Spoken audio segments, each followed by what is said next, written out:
Let's have a go again. Oh, we're back. You're on now. We're on. Sorry about that, guys. Technical issues with StreamYard. How are you? Welcome back to the Spurs Talk Show. I am Sean Butler, joined today for episode 7 of The Devil's Advocate with, of course, my friends Dave from the Irish Hotspur and Johnny from Twitter, Johnny83232. Dave, I'll start with you, mate. How are you, buddy? Yeah, times are good, Sean, right? You know, when the football's good, the under-21s are good, I'm good. You know, my mood depends on how Tottenham are doing. So, yeah, times are good. Looking up, get a result against Liverpool, we're in a tight race. We'll talk about that in a moment, mate. Johnny, how you doing, buddy? Welcome back to the channel. How's things? Oh, great. Always look on the bright side of life. All the doubting Thomases who were saying we're getting carried away, waiting to burst the bubble. It's another day here, and my bubble's still not burst. Okay, so he's up, still on the sideline, and I'm sure you'll be there when eventually we drop the point or we drop the baby. But listen, I'm enjoying for the ride. We've had 3.5, 4 years of shit. Okay, I'm going to enjoy every moment of it. So great stuff. 100%. It's wonderful, wonderful times to be a Tottenham fan right now. I mean, I was absolutely riddled with nerves going all the way through last week, especially as I'd spent so much money on a ticket that I didn't know whether it was going to be fake or legit. Ticket prices are part of the talk, are part of the agenda today, as are lots of different topics. So I've spoken to the boys. We're kind of going to try and follow something of a sort of strategy here with the conversation, guys. Before we get into that, let me just say hello to a few people that have come in early doors. My favourite show of the week says Cess's Gammy Hammy. Love that name. But I'll have to catch up later as I'm working. Well, cool. We'll see you in the future. Then there's me here saying, welcome, hit the like button, guys, and the subscribe if you haven't already. See you right now. I've also put in the comment section straight away, guys, if you are watching and you haven't already, smash the link. Just hit that button, hit that comment. It will take you to a new tab. You haven't got to close the stream, and go and smash the subscribe to Dave's YouTube channel. And the same goes for Johnny83232 on Twitter. That is where you can mainly find him. You can obviously find him here weekly. You can also find him on Tottenham on Tour. The links for all of the for all of the guys for their YouTube and socials and stuff is either in the title of the video or in the description as well below. I can't put Twitter in the title, unfortunately. But yeah, make sure that if you are watching this, that you also are making sure you find a way to continue to watch these two throughout their just on an ongoing basis. Adrian Schroker's in the house. What's happening, Adrian? Good to see you, mate. I've actually liked a tweet that you put out. I think it was this morning, Adrian. I think I'm going to be bringing it up at some point in the show. So we're going to be talking about if there's time. It's like one of those added time questions about Champions League qualification and the 5th place thing. Looking forward to the pod. Appreciate it, mate. Dave H is in the house. Big up Sean and panel. Hope you're all well. Looking forward to the show. Appreciate that. We got a Finn Oz. Just as a kid, I was a Liverpool fan because of Craig Johnston, but now the wrong side of 50. I've been all aboard the Ange train ever since his stint here at Brisbane Roar. Big up, mates. Big up. Go and get yourself a Tottenham shirt. A Tottenham shirt. You're a Tottenham fan at least for the next 4 years. Until he moves on somewhere else. Martin Knightsby's in the house. Big up, Martin. Good to see you. Big up, Chris. Big up, Daniel. Big up to Ross. Big up to PH family. Proud to be a Geordie's also in the house. Wilson's in the house as well. Foggy Foam, Hoss Subaru. Good afternoon, guys. Peter Callow's in the house. My man Blaine Dev is in the house. By the way, Blaine Dev, you're an absolute legend. I have received very generously from Blaine Dev 3 pieces of memorabilia, some photos signed from Graham Roberts, and a placard, a White Hart Lane placard that's also signed by Graham Roberts. He has asked me to donate it to the viewers, to the guys of the audience. You're an absolute legend, Blaine. One of the biggest supporters of the channel. Great gesture, man. Great gesture. Yeah, it's awesome gesture, buddy. And I'll be doing that the next time I do a live stream for a watch along when there's probably a bigger, larger audience.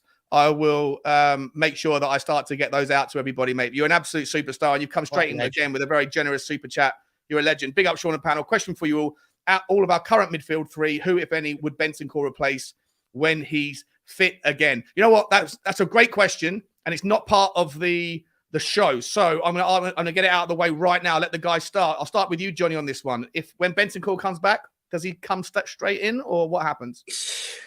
Listen, he's not going to come straight back in because the kind of injury that he's got means he's going to have to be eased back in. He needs to be there for January. So no rushing back, no nothing. bit by bit by bit. Because let's be honest, it's going to be Højbjerg and Bentancur, right, for January, probably. So we can't afford an injury. So step by step, if he does come on, I think it will be for Bissa's son, Papa Sa.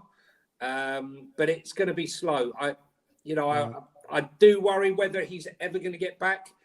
He can still play football, but will it rob him of that pace to drive and carry the ball forward? There's a lot of mental things to get over. But I would say Papa Sa.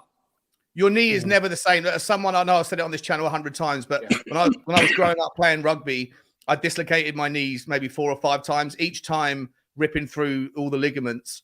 And I promise you, your knees never, even from the first one, your knee never quite feels 100% again. It's all. I mean, I'm sure they have far better physical therapists than I was ever exposed to. But I just feel like once it's gone, it's always going to be in the back of your mind. So I just hope, like you say, Johnny, that he is going to get over the mental side of it as much as the physical side of it with the trust, because he's such a wonderful player. For me, you know what he said?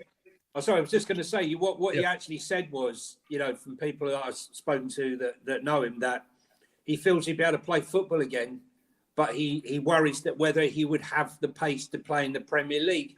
Therefore, he might have to go back to Serie A, where, as you know, you could be 38, 39 and still play football because you can carry the ball. It's not in any way the same intensity. So it's just a thing to go out there. Well, look, it's a horrible thing. I hope he's got the confidence. If he said that generally behind the scenes, then maybe he's already doubting it. That's crazy. That's a few months ago. Yeah, fair enough. And it looks like he's back in somewhat like full training. Dave, Johnny says that the obvious option when he does come back would be to make for Sarr to make room. Do you agree? And if so, is that harsh on Sarr? Because I think he's been a phenomenal player for us this year so far. I think when you're looking at it, right, I don't think he'll displace Basuma, and I don't think you're going to displace Madison. So Sarr is, of course, the obvious option. But, I agree with what Johnny says. It's a long-term injury. It's going to take him a while to come back for his best. And we're in a position now. Do we rush him back and potentially, risk agitating it or aggravating it? Or do we hold out and just make sure that he knows his time frame is to be fully ready to go for January when you've got Basuma and Papa Matasar at AFCON? So for me, that's what I'll be doing with him. Tell him January. But look, bring him back, bring him off the bench for a little while and let him find his feet again. Look, it'd be harsh to take out Papa Matasar because the work rate that kid gets through is absolutely phenomenal. You've seen him against Arsenal. He was absolutely everywhere. And that's not just against Arsenal. It was against Man United as well. Some of the biggest games this season. That kid has saved his best displays for, and I think it's very harsh to take him out. Then also, if you take out him and the way he covers that right flank, helps Pedro Porro out down that side. Yep. Do you lose that when you take him out and bring in Bentancur? So there's a lot of sort of, what would you say? Variables. What's the right word for it? Variables, that's one, Johnny. Yeah. A lot of variables. Yeah. But look, for me, you just tell him, January, that's when we're going to need you. Make sure you are raring and ready to go. Yeah, 100%. I couldn't agree more. Yeah, I think it's going to be a little bit harsh on Sarr, depending on if his form continues, because I think he has been phenomenal. But Bentancur, if he is fully fit, he's an absolute world-class player, or close to world-class player on his day. And it's going to be wonderful to have him back. Even if he can get back to 95% of his best, then it's a great option to have on the bench, especially as you guys have said, as we're missing a few players in January for various internationals. Blaine Dev, mate, just want to say again, bro, thank you so much for your generosity on the channel, as always. And I will be getting that they're tucked away nice and safe in a drawer, so I don't damage any of the pictures or anything.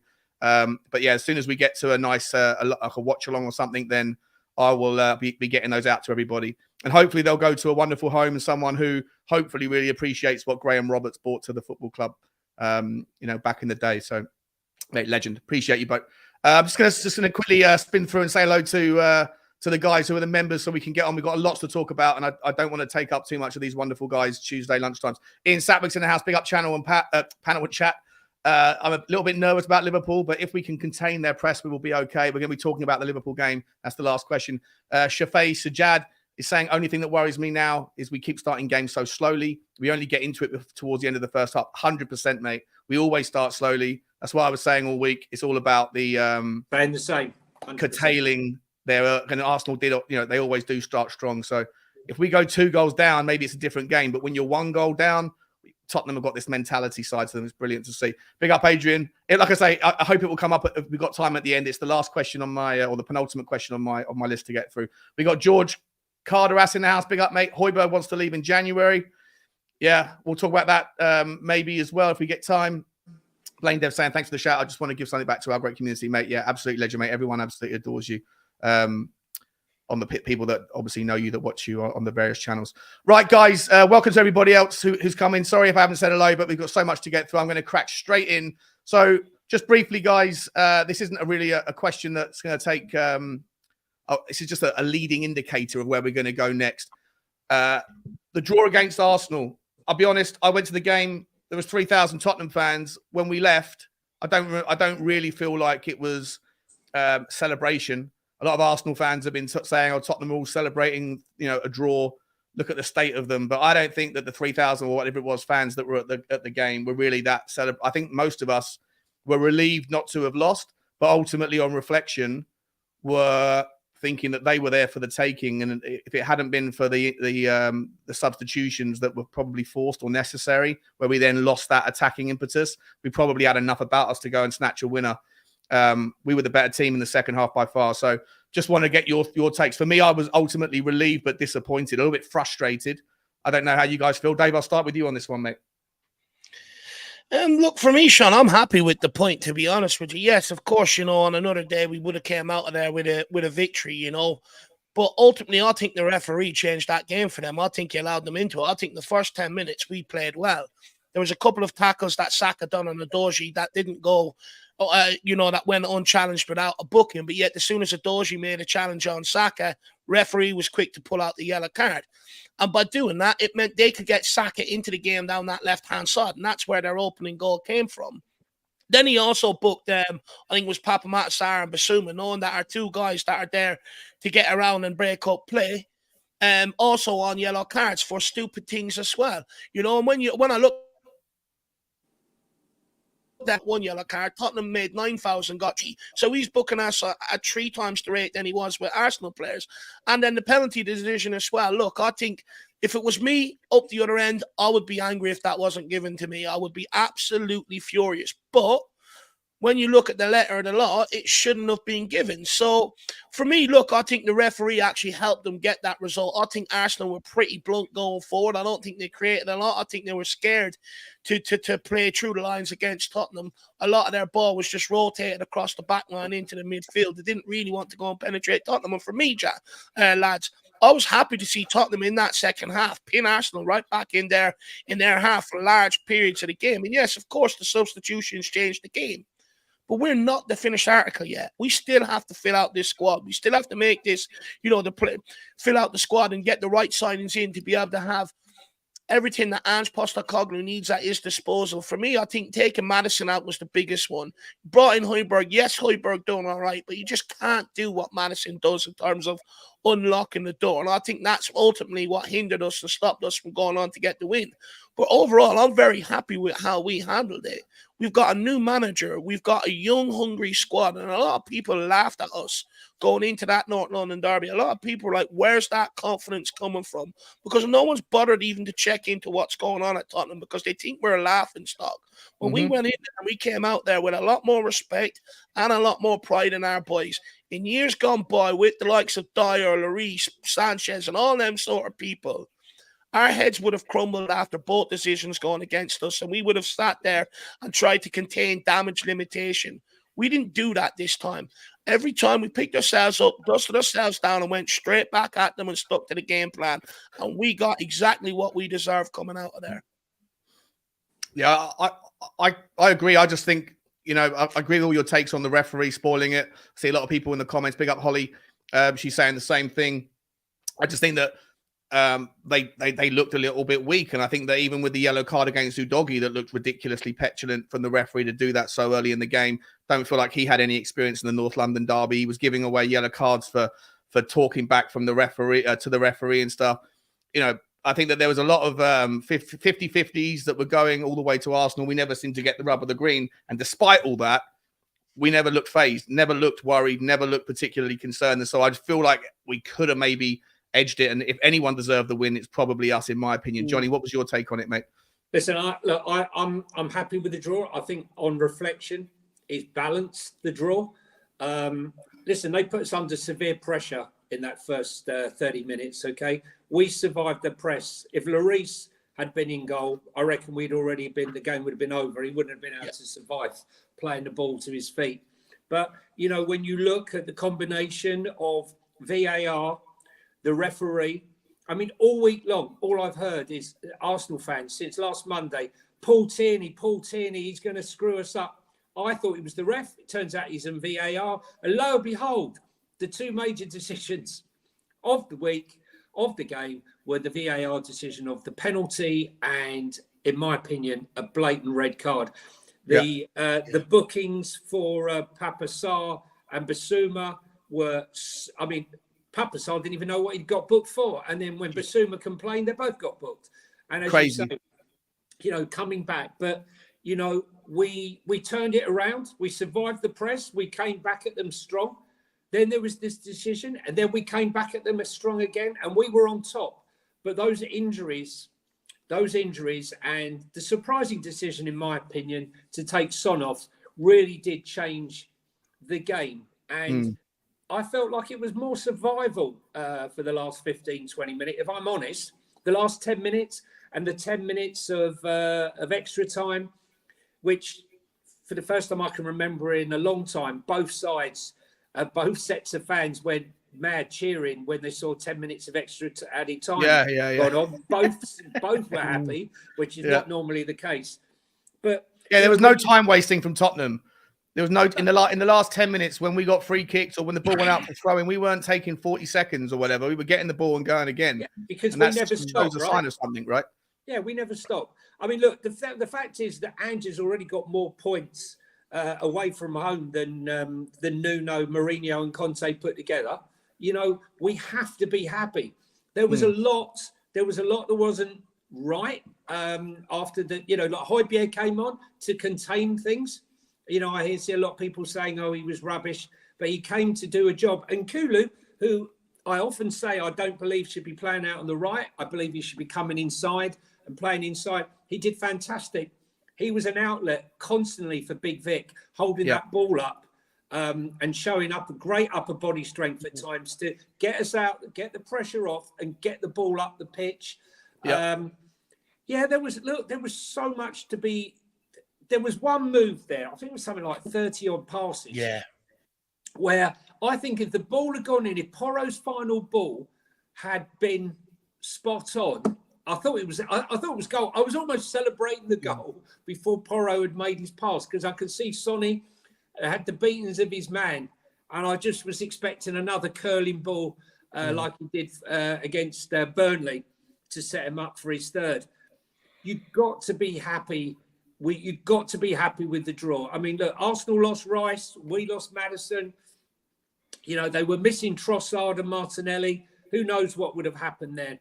But I think, all in all, there was so many fantastic. For me, when you consider there were 7 kids out there making their debut, 100%, North London derby.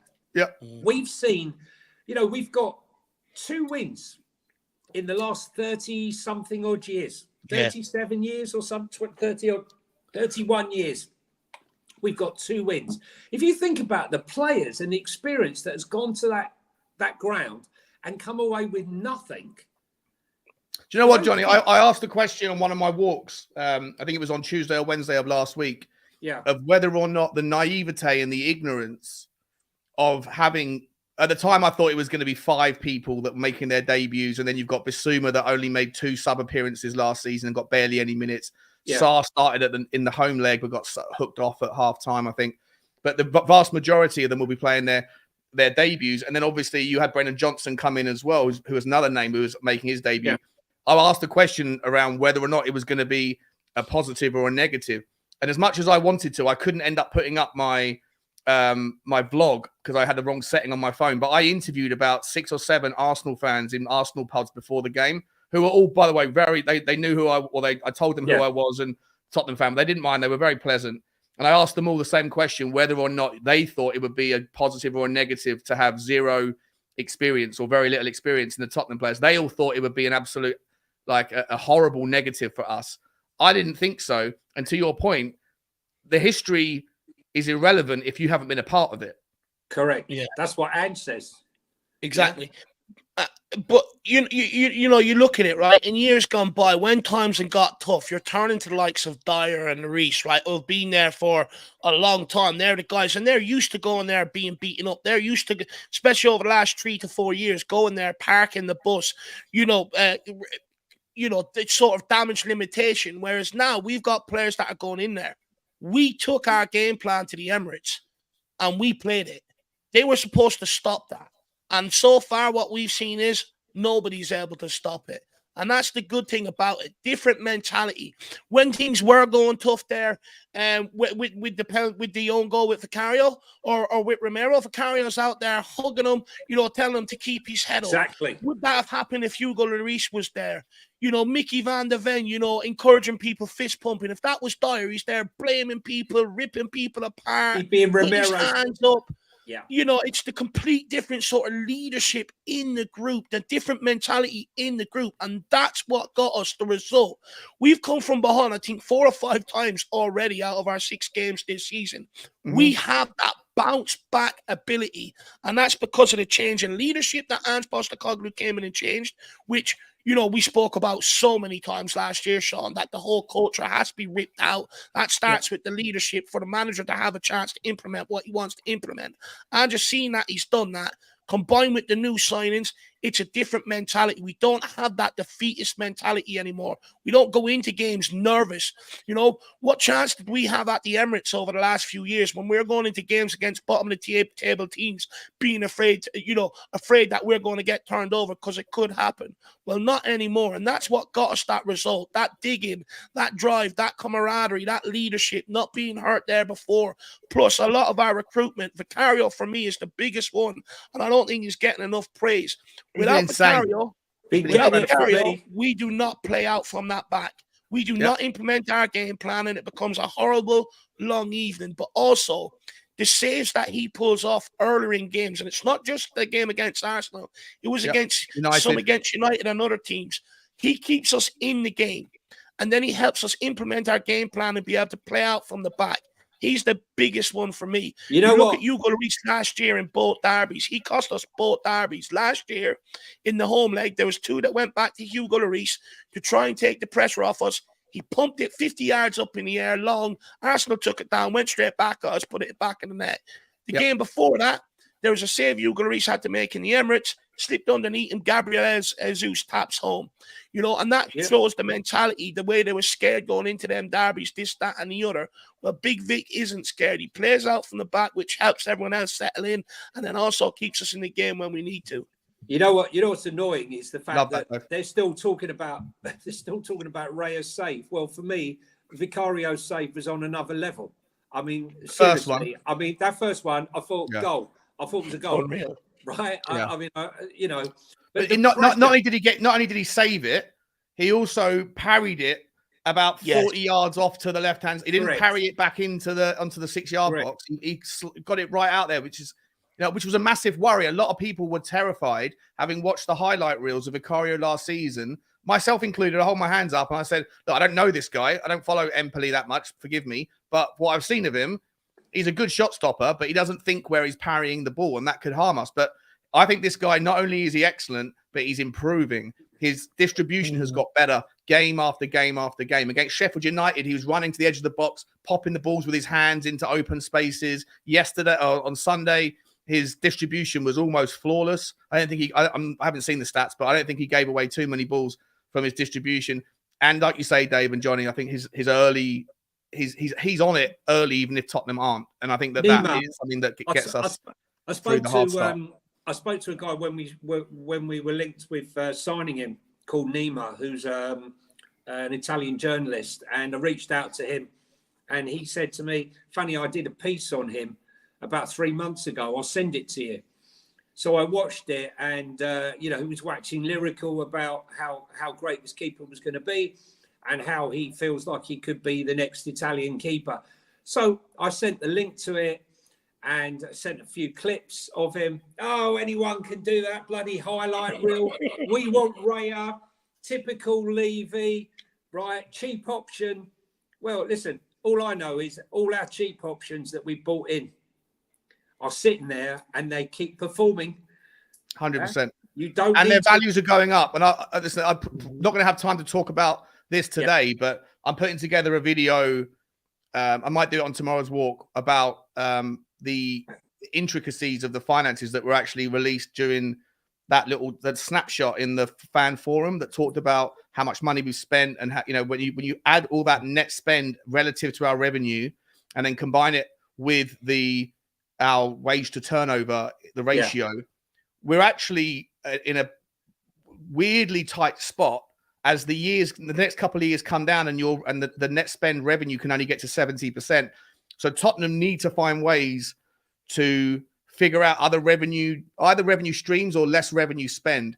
And we've done everything we can do with the stadium and stuff, but obviously the player trading is an area that needs a lot of improvement. And some of these assets that we've acquired in the last 3 or 4 months, they're going that way rather than that way. The Ndombele's and the Lo Celso's and all that stuff has been a massive stumbling block for us. But Vicario is worth twice as much already. Manuel Solomon is obviously worth a lot more than nothing.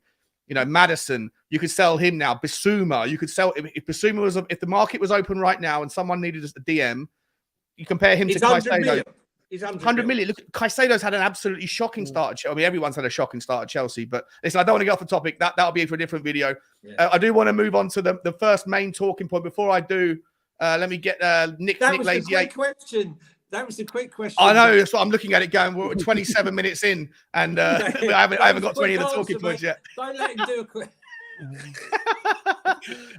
Lazy H saying my headline assessment's a perfect way to summarize it. I think Nick, Arteta's disjointed ensemble pulls off draw under typically dubious circumstances. I think that's a wonderful way to summarize it, mate. Shout out to Nick. I really appreciate your ongoing support, buddy. I do need to catch up with you, mate. I haven't spoken to you for ages.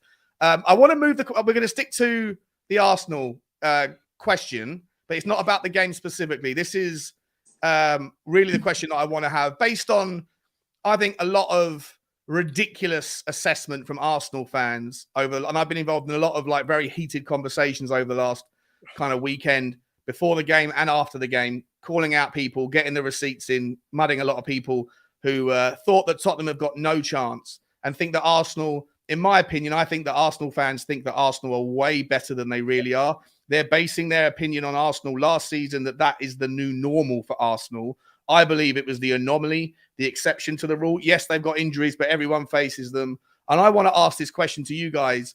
How close is the gap between Arsenal and Tottenham right now in your mind? And essentially, if Arsenal are title challengers, if they are, then are Tottenham? And if Tottenham aren't, then can we really say that Arsenal are, based on what we've seen from the two teams right now? I'll start with you on this one, Johnny. Look, the gap last year, I think, was 24 points. Which is huge. It's not a gap, it's a chasm, right? Look, it's very difficult. This is just a snapshot. We played 6 games of the season. 6 games?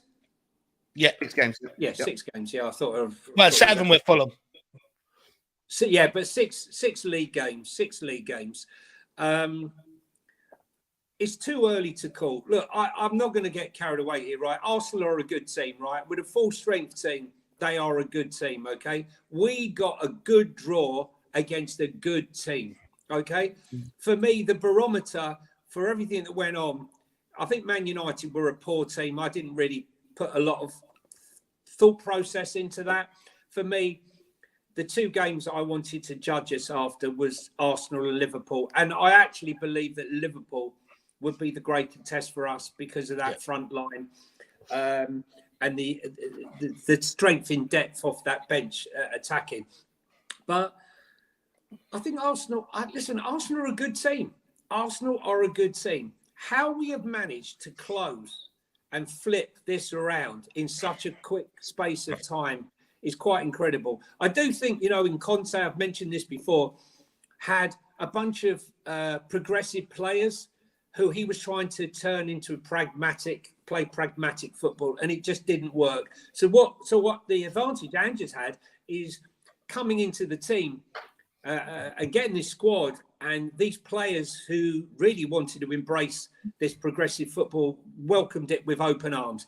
And he's got the new players. And let's be honest, these new players, Bissouma's like a new signing. What Conte only did to him is criminal, right? Same what he did with Sarr.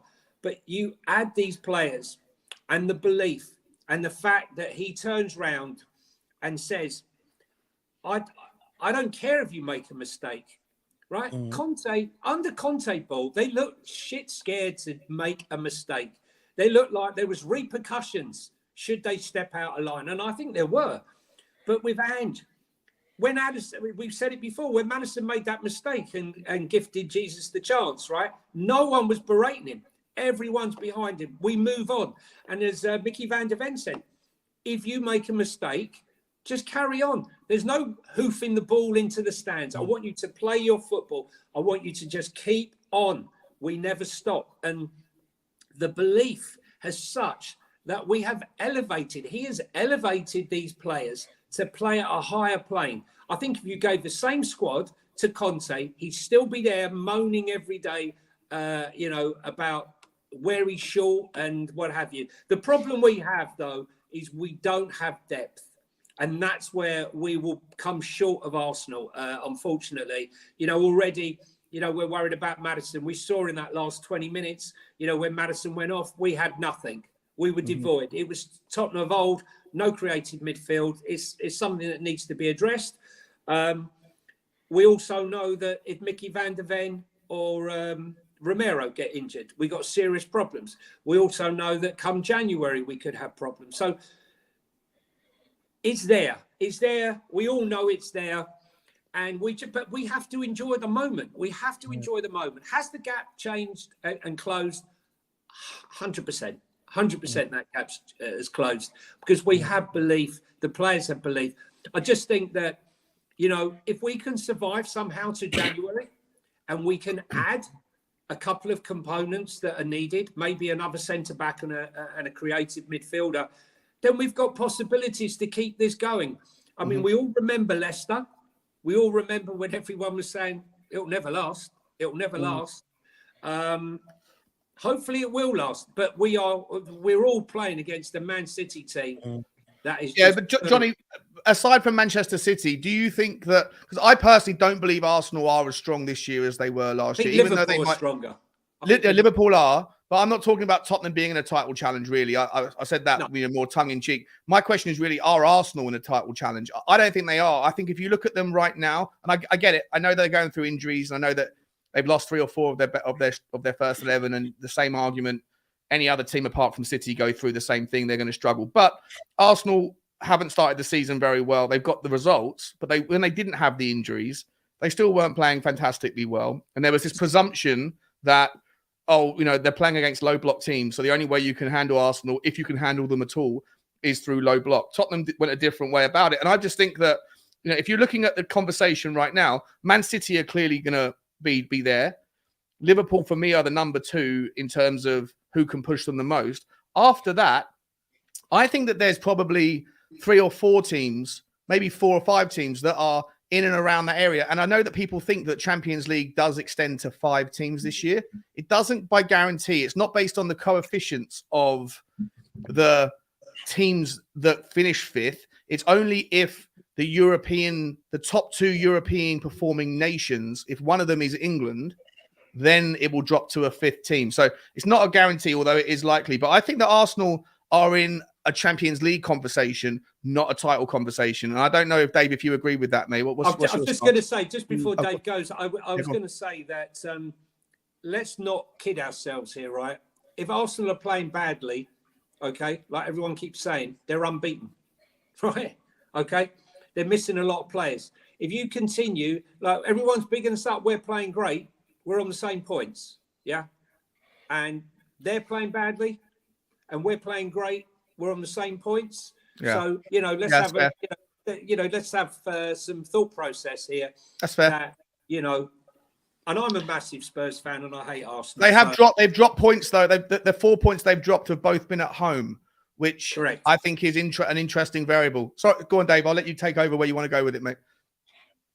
I disagree with Johnny slightly. I think, look, the whole thing with Arsenal, I think, was blown up last year. They needed someone to chase Man City down so that they didn't have a one-horse league narrative like you have in many other top leagues across Europe.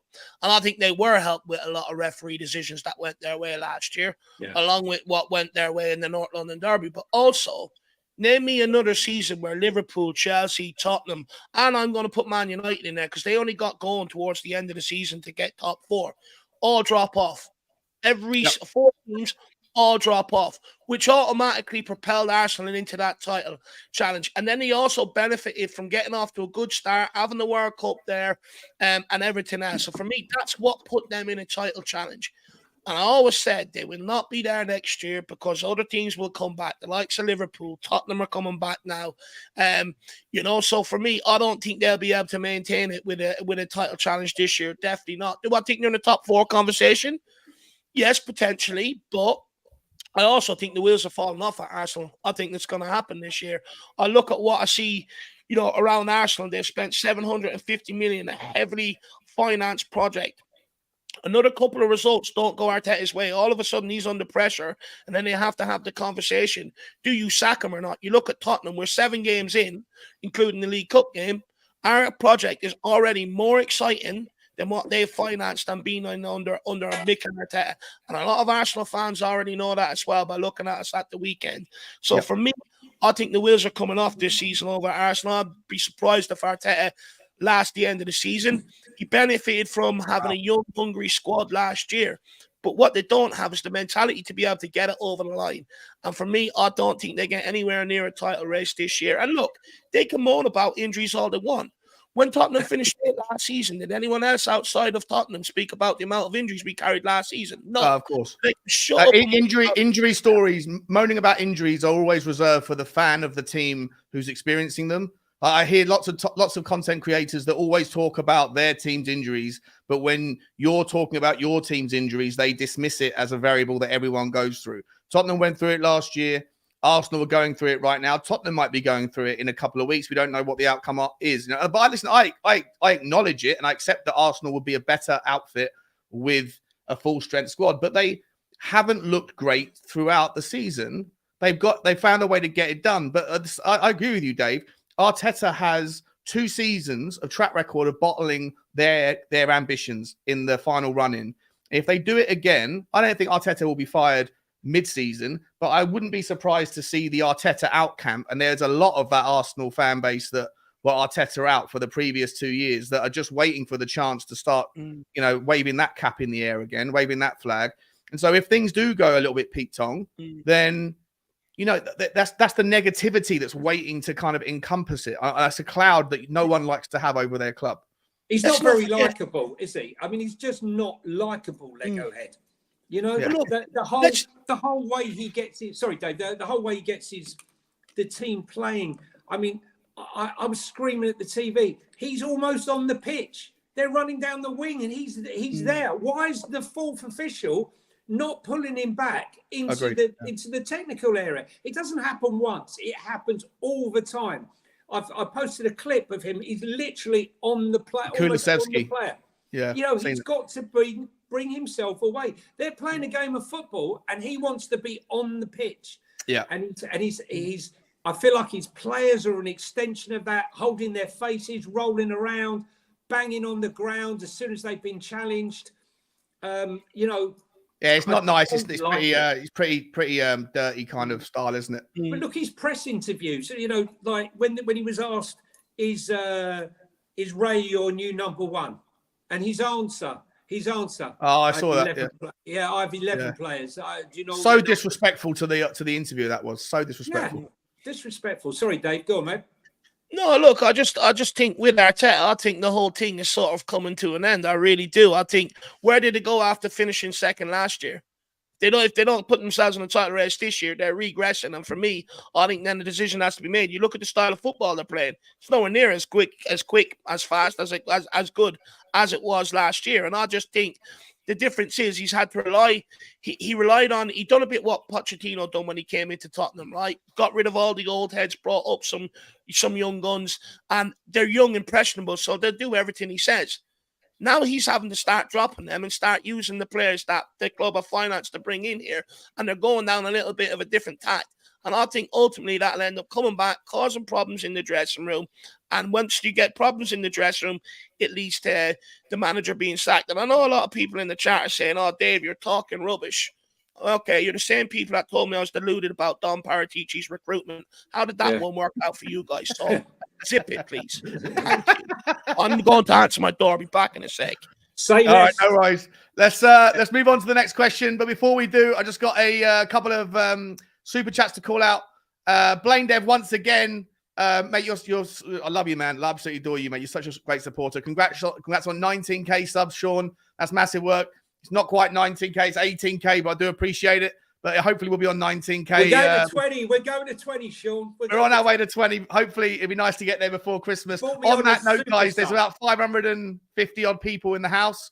If you haven't already and you enjoy only if you enjoy the content, hit the like button. If you vehemently only if. Well, I don't want to just, it's like you have to put out good content. You know what? Just hit the like button.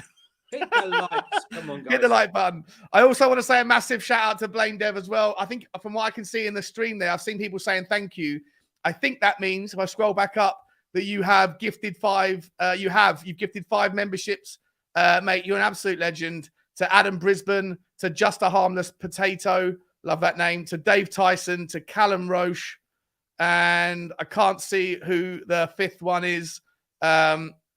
But make sure you guys are saying thank you to Blaine, and I really appreciate it. I'm going to be doing a members phone-in show tomorrow night, guys, late one, 9 o'clock. So if you are either in Australia or America, then there's a good chance for you guys because the timing will help out. And if you're just a night owl in the UK, then we'll be seeing you then as well. I also want to say big shout out to Blue Hearts and Cats for I think it's a super sticker. I can't see what it is. I think it's saying number 1. Yeah, it's like a balloon and saying number 1. Really appreciate your support as well. You're in Australia, so hope to see you on a late show as well very soon. Thank you very much for the super sticker. Guys, smash the like button. And also, like I say, I'm going to put out the links again. Make sure you get over to Dave and to Johnny's social channels. The links are in the title and in the description. Make sure you show the love because these guys give up their time every Tuesday for us. And I love it. So these two works. They've got such great chemistry on the answers. We're going to move on to We're going to stop talking about Arsenal right now. We're going to stop talking about Arsenal. We're going to move on to... it's still kind of relevant to Arsenal. It's a bit of a sort of a shift in the conversation. We're going to be bringing it back to the team stuff in a minute when we talk about the under-21s and the Liverpool game. But I do want to talk a little bit about the pricing or the system in which people get tickets. And the reason why, I mean, for those of you who watch who watch my channel, you'll know that I'm a season ticket holder, but I don't have anywhere near enough points to. I mean, I apply every single week for when away tickets come out, but I don't have. I used to be a season ticket holder for 18 years, but these days I don't have anywhere near enough loyalty points. And so the way that the system currently works, for anyone who doesn't know, is if you are a season ticket holder, you get given first opportunity to apply for away day tickets. And depending on how many tickets are available, and obviously for Luton, there might only be 500. For Arsenal, there might be about 3,000 or 4,000. For Old Trafford, it's similar. Depending on the desire, like the demand for the game or the supply, essentially, only the people who apply that have the most amount of loyalty points get given the allocation. And a lot of those people, I've met a lot of them many times. These guys are incredibly loyal. They travel to, they go to the deepest ends of Europe for Conference League games to watch their team. And so for me, I think that it's important and right that loyalty should be rewarded. However, there is also a problem with it in that it creates a model of haves and have-nots. If you have enough loyalty points, you're always going to get your allocation filled, or most of the time. And then whether you want to go or not, it's worth it to you to spend the 30 quid, which is the cap on the pricing, so that you don't end up missing out on the loyalty points for getting the ticket. And so if you always apply, always get it, always pay for it, your loyalty points will always go up, and everybody else who can't apply or don't get lucky will never be able to catch up. And so it does create they this go down. And they go down. So it does create this system of haves and have-nots, which isn't necessarily a terrible issue, because you do want, in my opinion, the away end, given the fact that you are outnumbered by 10-1 on the home fans, you do want the most vocal, most passionate fans there so that they can create as much noise to help out the players on the pitch. Is it fair and reasonable, though, that these people sometimes will sell their tickets to people who run ticket websites and who scalp it? They'll sell it for 300-400 quid or 200 quid, 300 quid to those websites, and then idiots like me who justify spending several £100 for an experience. You know, I'll justify it by saying I don't have kids or a wife. I haven't been on holiday, so I spend my disposable money in ways that I think are good experiences, and I was willing to pay it. But ultimately, you know, there's a lot of people that are unhappy with the fact that that non-loyal fans or not fans that don't have the loyalty get the tickets ahead of others. And I think that there's a problem with the system. I think that I personally think that there should be a balancing system where a percentage goes to people that have been there and done it. They shouldn't be punished for their loyalty, but there should be an allocation that is given to fans who don't have the loyalty points but apply, like going to Wimbledon. You know, if you go to Wimbledon tennis, you put your ballots in and they sort of lucky dip if you get lucky.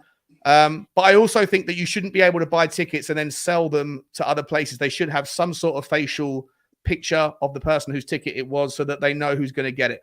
And the reason why I'm asking this question, guys, is because there's been a bit of a furore on Twitter over the last couple of days. This guy, Shamit, THFC, has said, a memorable day for me. All of these years I watched us play on the telly. I flew from India to London yesterday for this, and today was my first ever live Spurs game, and what a game to watch. Love Spurs officials so much. This guy, THFC MXTT, I'm not calling him out in a bad way. I'm just saying his reaction was, I'm sorry, I'm all for foreign fans getting to go to a game, but Arsenal away, these tickets have been stolen from match-going fans who have attended games every other week for years on end, and it's been going on and back and forth. And there is, you know, a lot of different takes on it. And so I want to get your opinion, guys. Dave, you are an overseas fan who loves Tottenham just as much, if not more, than a lot of local fans. Johnny, you are a long-term season ticket holder that spends fortunes at the club. So you might have different takes on this. And I know how angry you were, Johnny, about not getting an allocated spot. So I'll let you go first, Johnny, and you know, what's the right way of doing it? Look, I have 5 season tickets, 3 premium and 2 season. Okay. For me to not get 1 ticket is a joke, right? So I'll tell you, okay. Brentford, nothing. Got nothing for Brentford. And my premium. Now, my premium, I'm meant to be getting at least a chance because there's a percentage allocated to the premium seats. I have a 10-year debenture, not 1 year, try it for a year and then bugger off, right? 10 years I committed, right? Nothing for Brentford, nothing for Bournemouth, nothing for Luton, nothing for Arsenal, okay? I got for Burnley, which I went to, okay? It's not right. It's not right. I mean, I listen, I don't expect to get 5 seats, don't get me wrong, right? I expected to get 1 or 2 maybe out of the 5. I've got 2 which are my loyalty points, and I've got almost 300 loyalty points, which is not small amount at all. No, it's a lot. Yeah, it's a lot. Yeah, but I'm nowhere near. So I expect to get on the premium, I'm not getting anything. When I see, and this is no disrespect to this, when I go to Burnley and I see Koreans everywhere, it's pissing me off, right? Look, these people, right, they're not fans that have spent years and years and years building up loyalty points. Okay, they're not. I understand they want to go. I don't have any problems with them coming to White Hart Lane.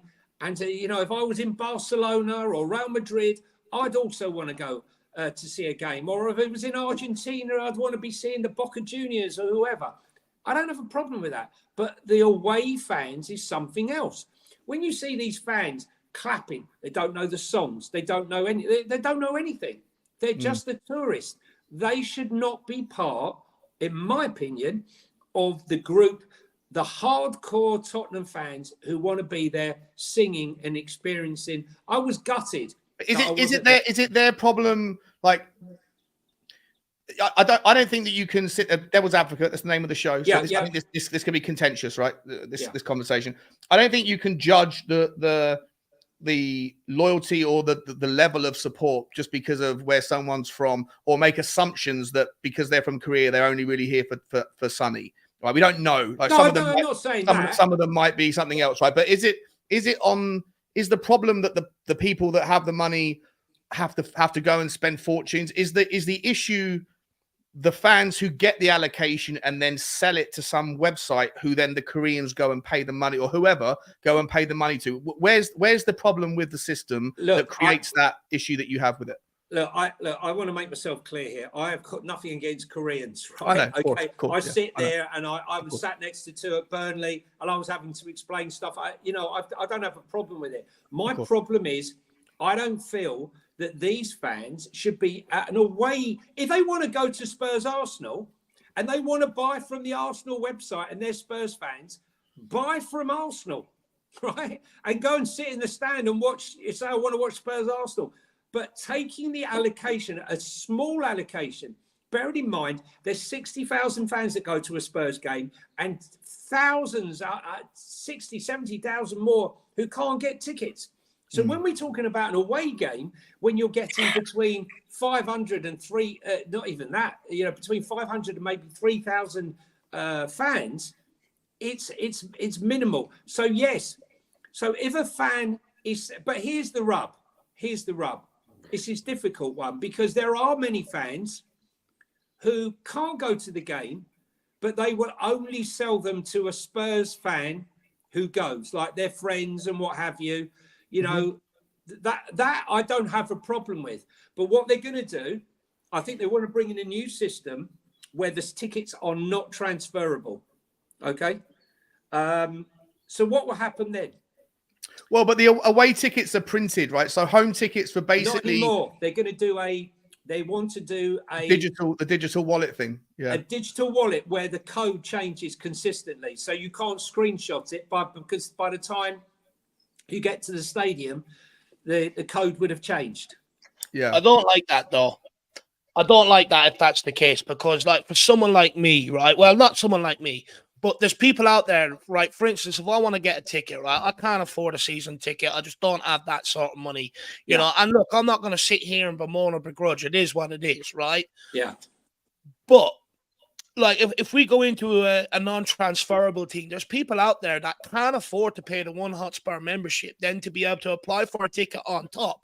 Some people, they only make enough, and it might be their last 60, 70, 80 quid that week, and all they want to do is just go to a Spurs game, and they can get that off other One Hotspur members. And for me, I think, I don't like that non-transferable because, like I said, there are people out there that can't afford the One Hotspur membership for the year, but, want to be able to go to a game. So I don't like that non-transferable. But look, when it comes to, like, going to away games, I'll be honest, it's sort of like I would much rather just see passionate Spurs fans at that away game. They're the ones that get behind the team, pick the team up in tough environments. I do think there is a certain allocation, a small allocation that maybe you can make for other people, but the majority of it should be season ticket holders that are there week in, week out. I'm a foreign fan, but I'd feel like a fraud if I was at the Arsenal game ahead of someone that puts more money into the club through season tickets, goes to more games than I do, even though I like to think I'm just as passionate or even more passionate than some fans that go week in, week out. I should not be in with a chance of going to an away game. I just shouldn't. I'm not. I disagree with that, mate. I disagree. I know how passionate you are.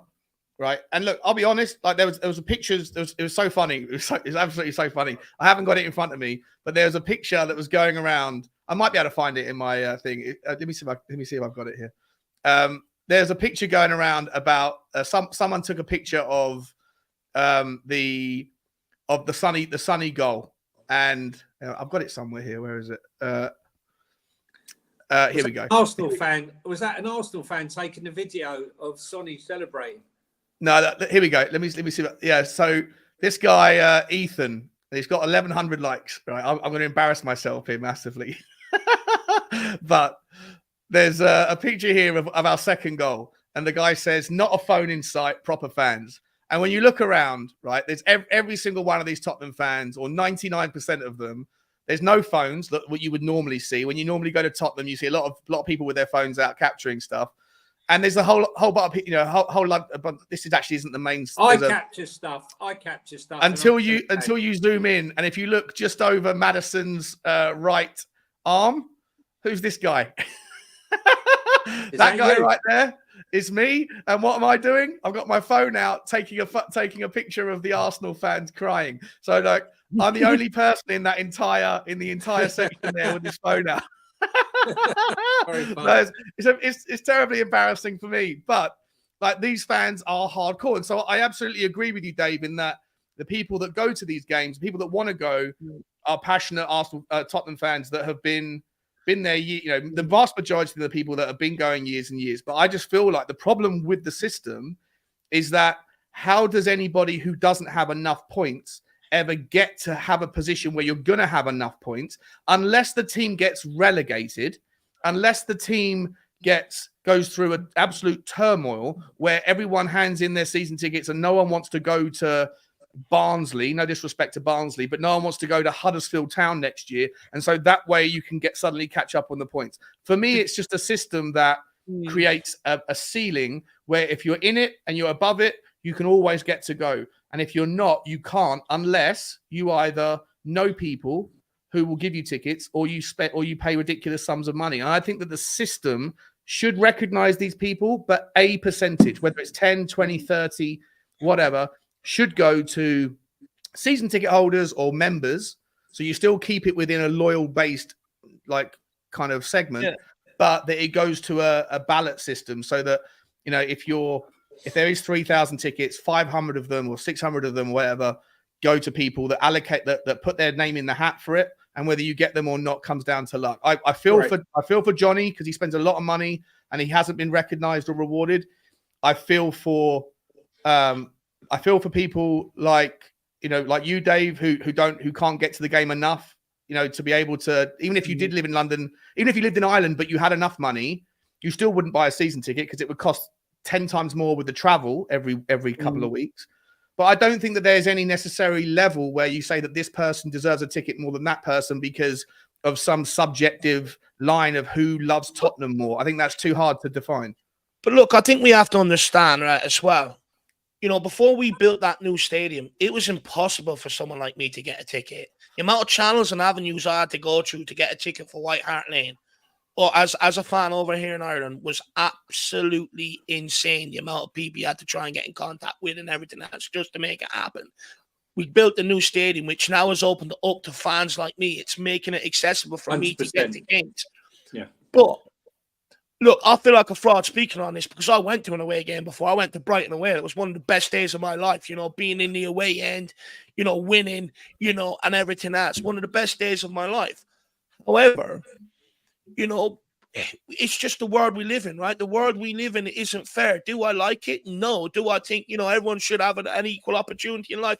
Of course I do. And, but at the same time, there's only a certain amount of proportion of tickets available to a away game. What do you do as a club? For me, you have to sort out your most loyal fans first. Look, I'm not saying there shouldn't be a certain allocation that they can put forward for other season ticket holders like yourself and Johnny to be able to get in the mix for that ticket.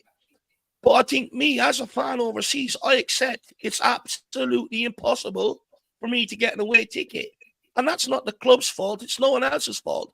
It's due to the allocation you get for away games. And it is what it is, in my opinion. And plus, if I want to go and see Tottenham, I want to go over and be in around Tottenham, in the stadium, in and around Tottenham fans. That's what I pay my money for. If I'm over there for a couple of weeks, if I was ever able to, and an away trip popped up and I could go, fine. But me personally, I want to get over there to the Spurs stadium, and by building that stadium, it has made it more accessible for me. And for me, I just I'm not going to sit here and moan that I can't get to away games or there's no allocation of tickets for me, because it is what it is. Sometimes life's unfair. would you support though because I think Daniel Levy did mention in the fan forum that the whole ticket system, everything is going to be reviewed. They're going through a long, they're going to get stakeholders from all different parts of the club to revise it.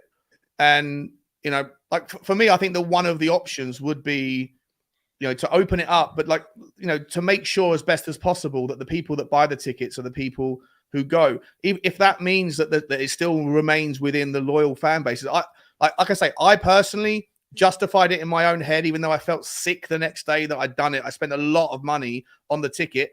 Was it worth it? Like I had a wonderful day. But for what it's worth, I think the Emirates Stadium away section it's horrible. You can't see anything. It's a terrible stadium. It looks pretty, but it's like someone who's had a lot of plastic surgery. Like it looks pretty on the outside, but when you get there, the experience it's crumbling. It's not nice, and it's not that old. What is it? 17 years old. I just think that it's too far back from the goal. Anyway, my point is that Daniel Levy looks like he's going to analyze or review the system. Are you in favour of it being of there being a somewhat different system, Johnny? Yeah, I mean, look, at the moment, it's divided up into your fans with the loyalty points. Then it's divided up into box holders, premium. Then it's taken up to players with their family, their friends, the staff, their family, their friends. And when you think about it, when you consider there's only probably 3,000 seats, I reckon the vast majority of family, friends, the gardener, the groundsman, sisters, mothers, brother, they're the ones that are ending up on the ticket exchange being sold for vast sums of money, not the hardcore fan. If I'm a hardcore fan, I ain't selling Chelsea. I'm not selling Arsenal. I'm not selling Man U, right? I'm not selling those games, okay? So I think the fair way to do it would be to allocate. So say, for example, you would have, I think it's only right, say the top 300 Spurs fans, for example, okay, in the ticketing points, get their tickets if they want them, if they apply. The next bunch go to open tickets for people within the next tier of points. Okay, so between, say, 200 and 400. Right, okay. I hear you. Yeah. So then out of that, there's a ballot between the 200 and 400. Then you get a certain percentage goes to box holders and to premium, and then you get your family and friends, because that way it's split. Everyone gets a slice, right? Everyone gets a chance for away. Yeah, everyone gets a chance of a slice. Whereas at the moment, I've got 300 loyalty points, and I'm not even coming close. Yeah. So and that's the problem. Like in and of itself, there's a situation there where you're rewarding extreme loyalty, but you're punishing loyalty. And you know that you're never going to be able to break into that bracket. And so you kind of go, well, what's the point of being loyal? I'll just wait. And you can always get, if you're going by yourself, you can usually always find at least one ticket if you're hot on it on the exchange. And so Tottenham, I think, need to balance it. And I get it. You want revenue. I also think it's really important, as I said in my opening gambit on this, I do think it's super important that you do have hardcore fans at away games, because you are drowned out by 90% of the stadium. 100%. So you don't want people there that are just clapping and are there for a prawn sandwich, right? You don't want that. You want people, you don't really want corporate fans there that are, that are like employees of JP Morgan or whatever, that are just taking a client there to make sure they get a deal on the Monday morning. You don't really want that at away games. But I do think that it's difficult to sit there and say, just because you go to Tottenham a lot, or you have done in the past, you are a more passionate fan than someone who would love to go but can't. I think that's too subjective. I don't think it's about a passionate. I don't think they're saying that that makes you a more passionate fan. It's just built up off of the money that you've put into the club, and that's why it's called a loyalty sort of scheme. It's nothing to do with passion. It's to do with how much you attend and how much and how long you put your money into the club. It's interesting you say that, Dave. Last word on this quickly is that in that fans forum thing, they were talking about the next step is to go digital, the digital economy or whatever. I wouldn't be surprised if the next thing that Tottenham will roll out will be some sort of card that when you go to the stadium, if you go to the club shop, if you buy a burger, you buy a beer, you swipe your points like you do at Co-op or Tesco's or whatever else. And all of that stuff is suddenly baked in to your loyalty, not just how much you spend for tickets, but how much you spend at the club, because they want people there. And if it encourages you to have an extra beer because you think it's going to put you in that next tier, you know, another revenue stream. China, here we come. To figure that out. China, here we come. Big Brother's watching you, right? And 100%. you know, points make prizes. The more you spend. Yeah. You raise a fair counter there. I don't think it should ever get to the point where, you know, if you can afford a taco in the stadium or not, because some fans can afford to buy a ticket, but, you know, can't afford the prices in and around the stadium. So I think that's taking it to the extreme element. But you do raise a counter. If that's the way it will go based off this, I don't like that.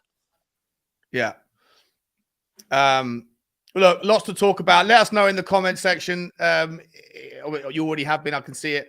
But if you're watching this afterwards, after it's finished and gone public, then let us know in the comment section what your thoughts are on the ticket pricing. Are you a fan who wants to go more but can't?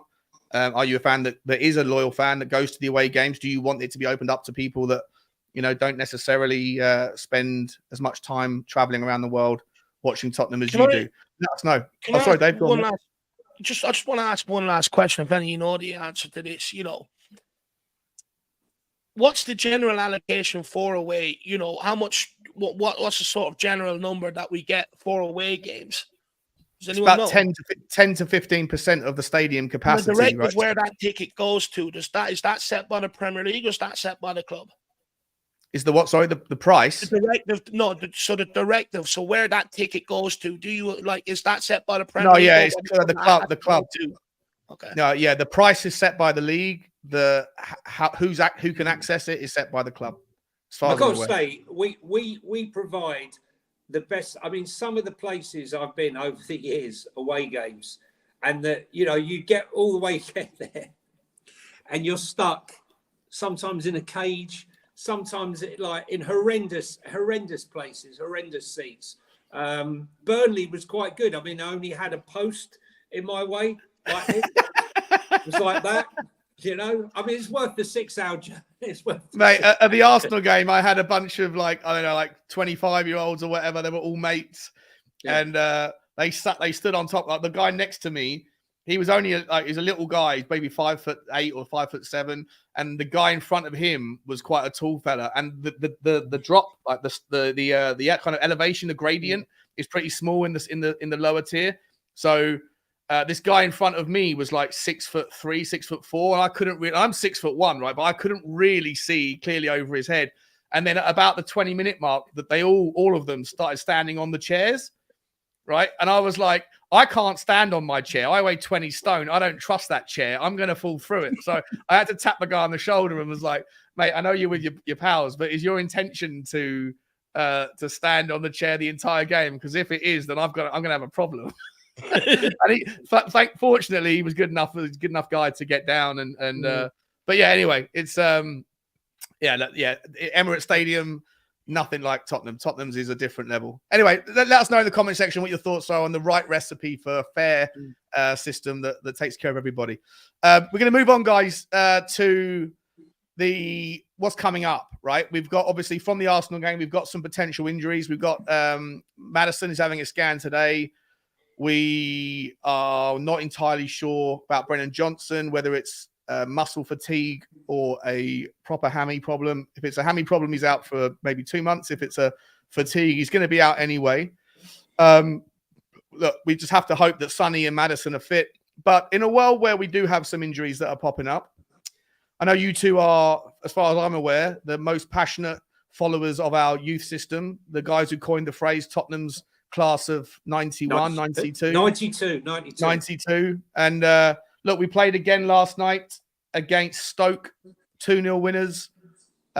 Jamie Donnelly smashed it once again. The guy's out of control with his form. We've got a lot of talent there. And so the question for me to you guys is, are any of these kids ready to step up in a world where we need them in the first team right now or at some point this season? Or is the gap too big between the PL2 and the Premier League to really gauge them, and these high performers need to go out on loan next season, and we won't really see the benefits of it until 25, 26 year. I'll start You with only you, Dave. know when you know. You only know when you know, right?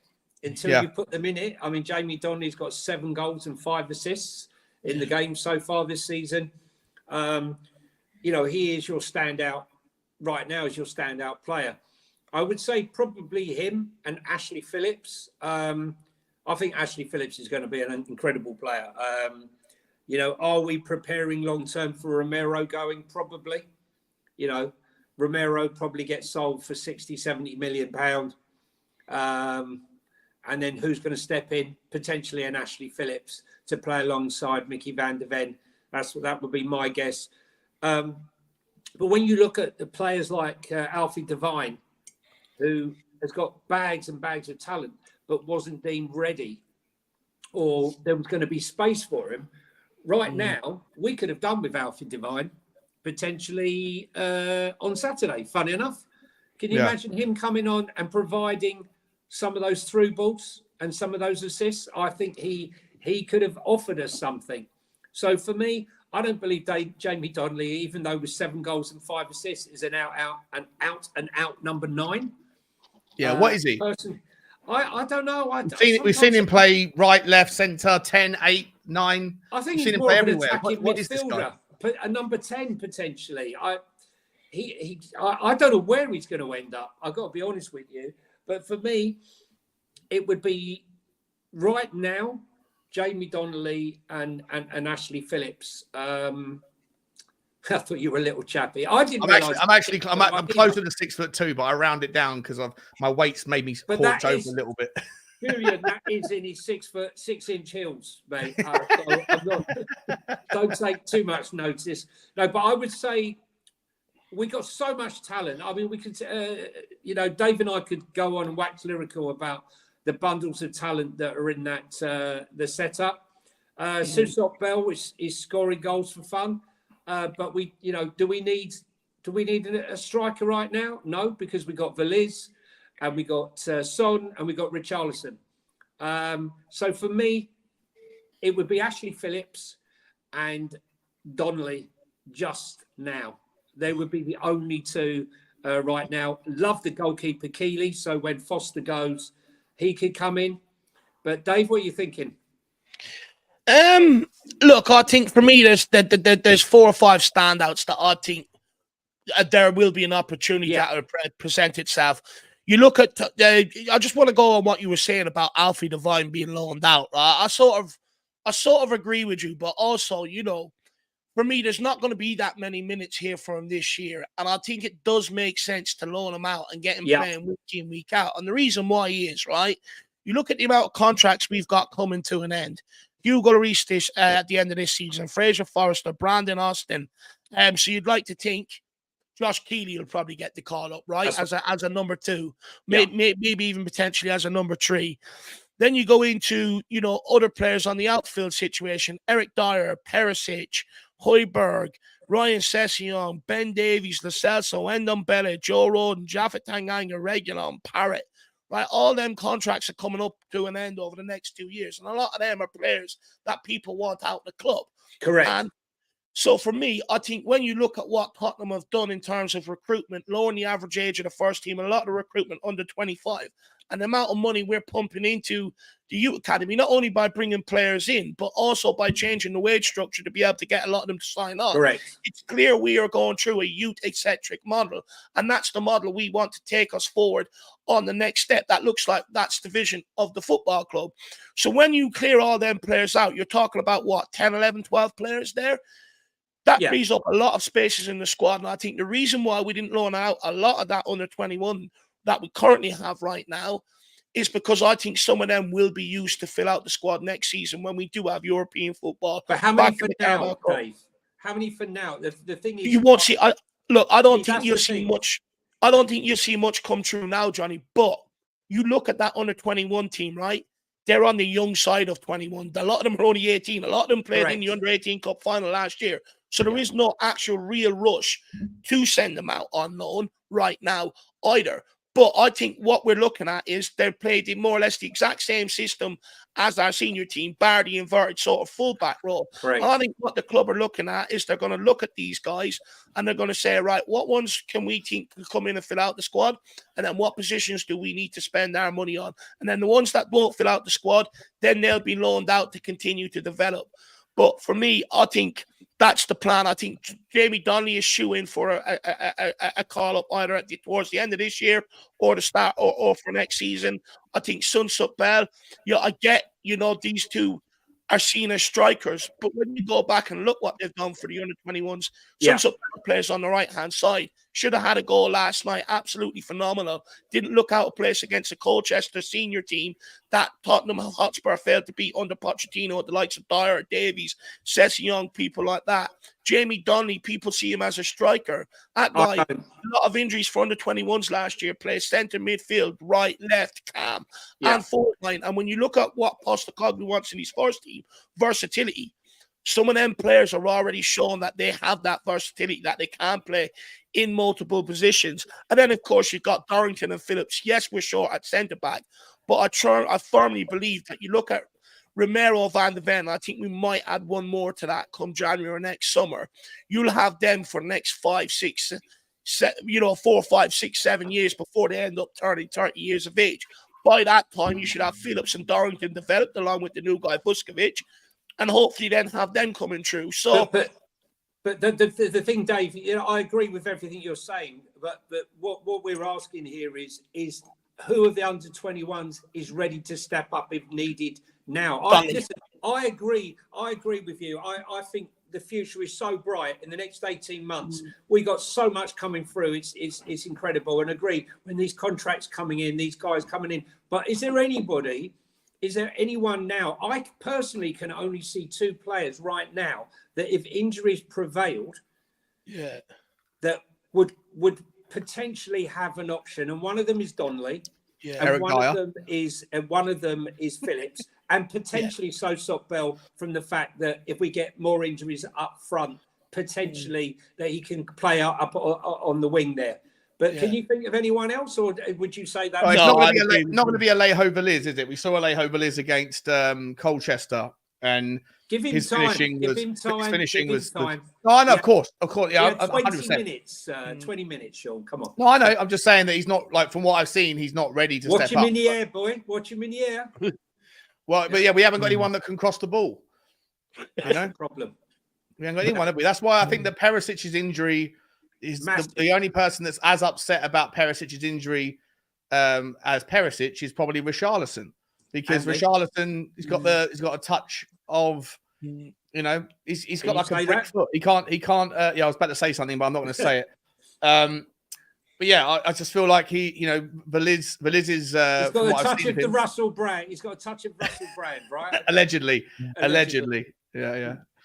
Johnny, can I just ask a quick question? Where was Phillips last night? I'm not sure.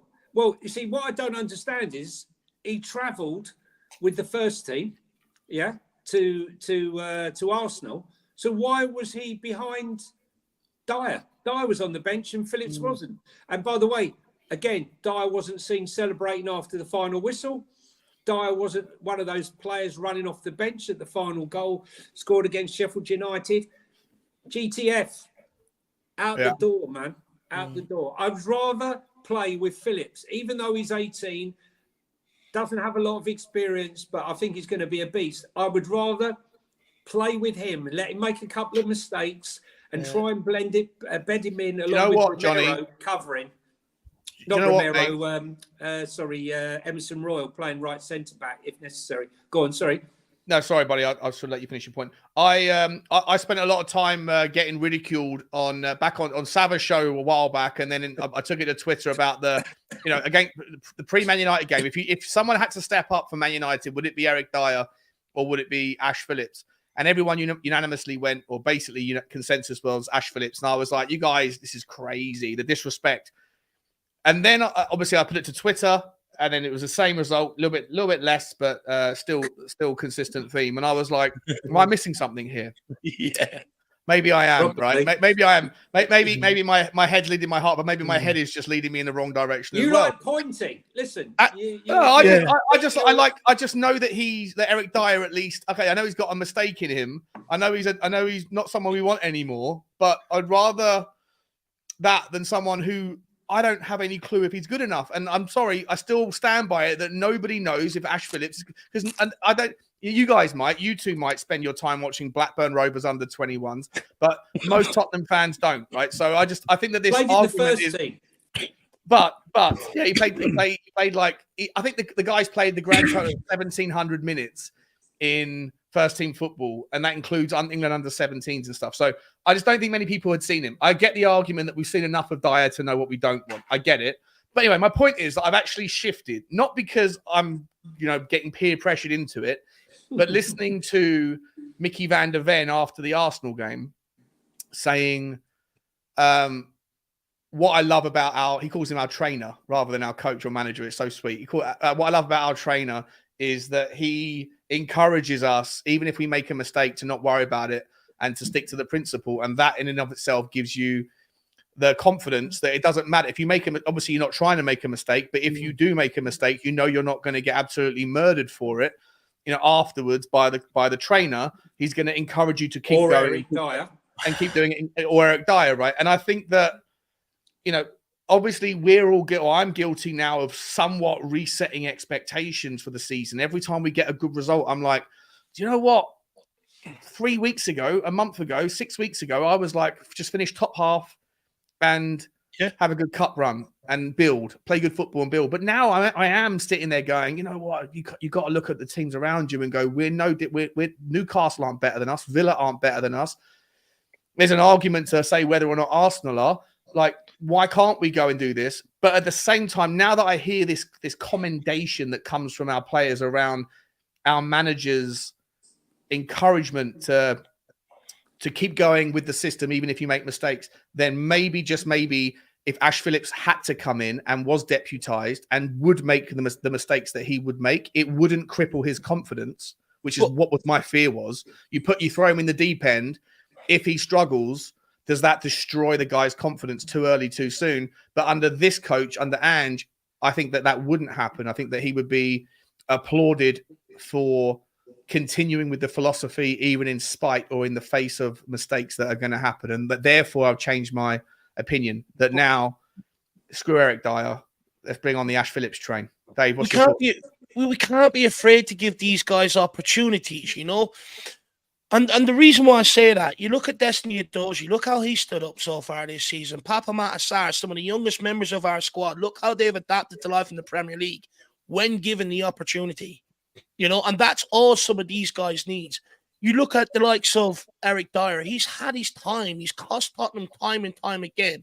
And what Ange Postecoglou has come here and done, I do hear a lot of people blaming previous managers in years gone by. Okay, fair enough. There's a degree to that. But what about the quality of the players that we've had to use as well? They keep escaping criticism and everything else. And for me, I think we have to accept they've had their chance. They're not good enough. We've done recruitment. We've gone youth with the recruitment. We've brought younger. We've lowered the average age of the squad, and we're better. You look at what Brighton do, right? Brighton give their youngsters opportunities. That's why they're selling players on for hundreds of £1 million. Evan Ferguson, was he loaned out?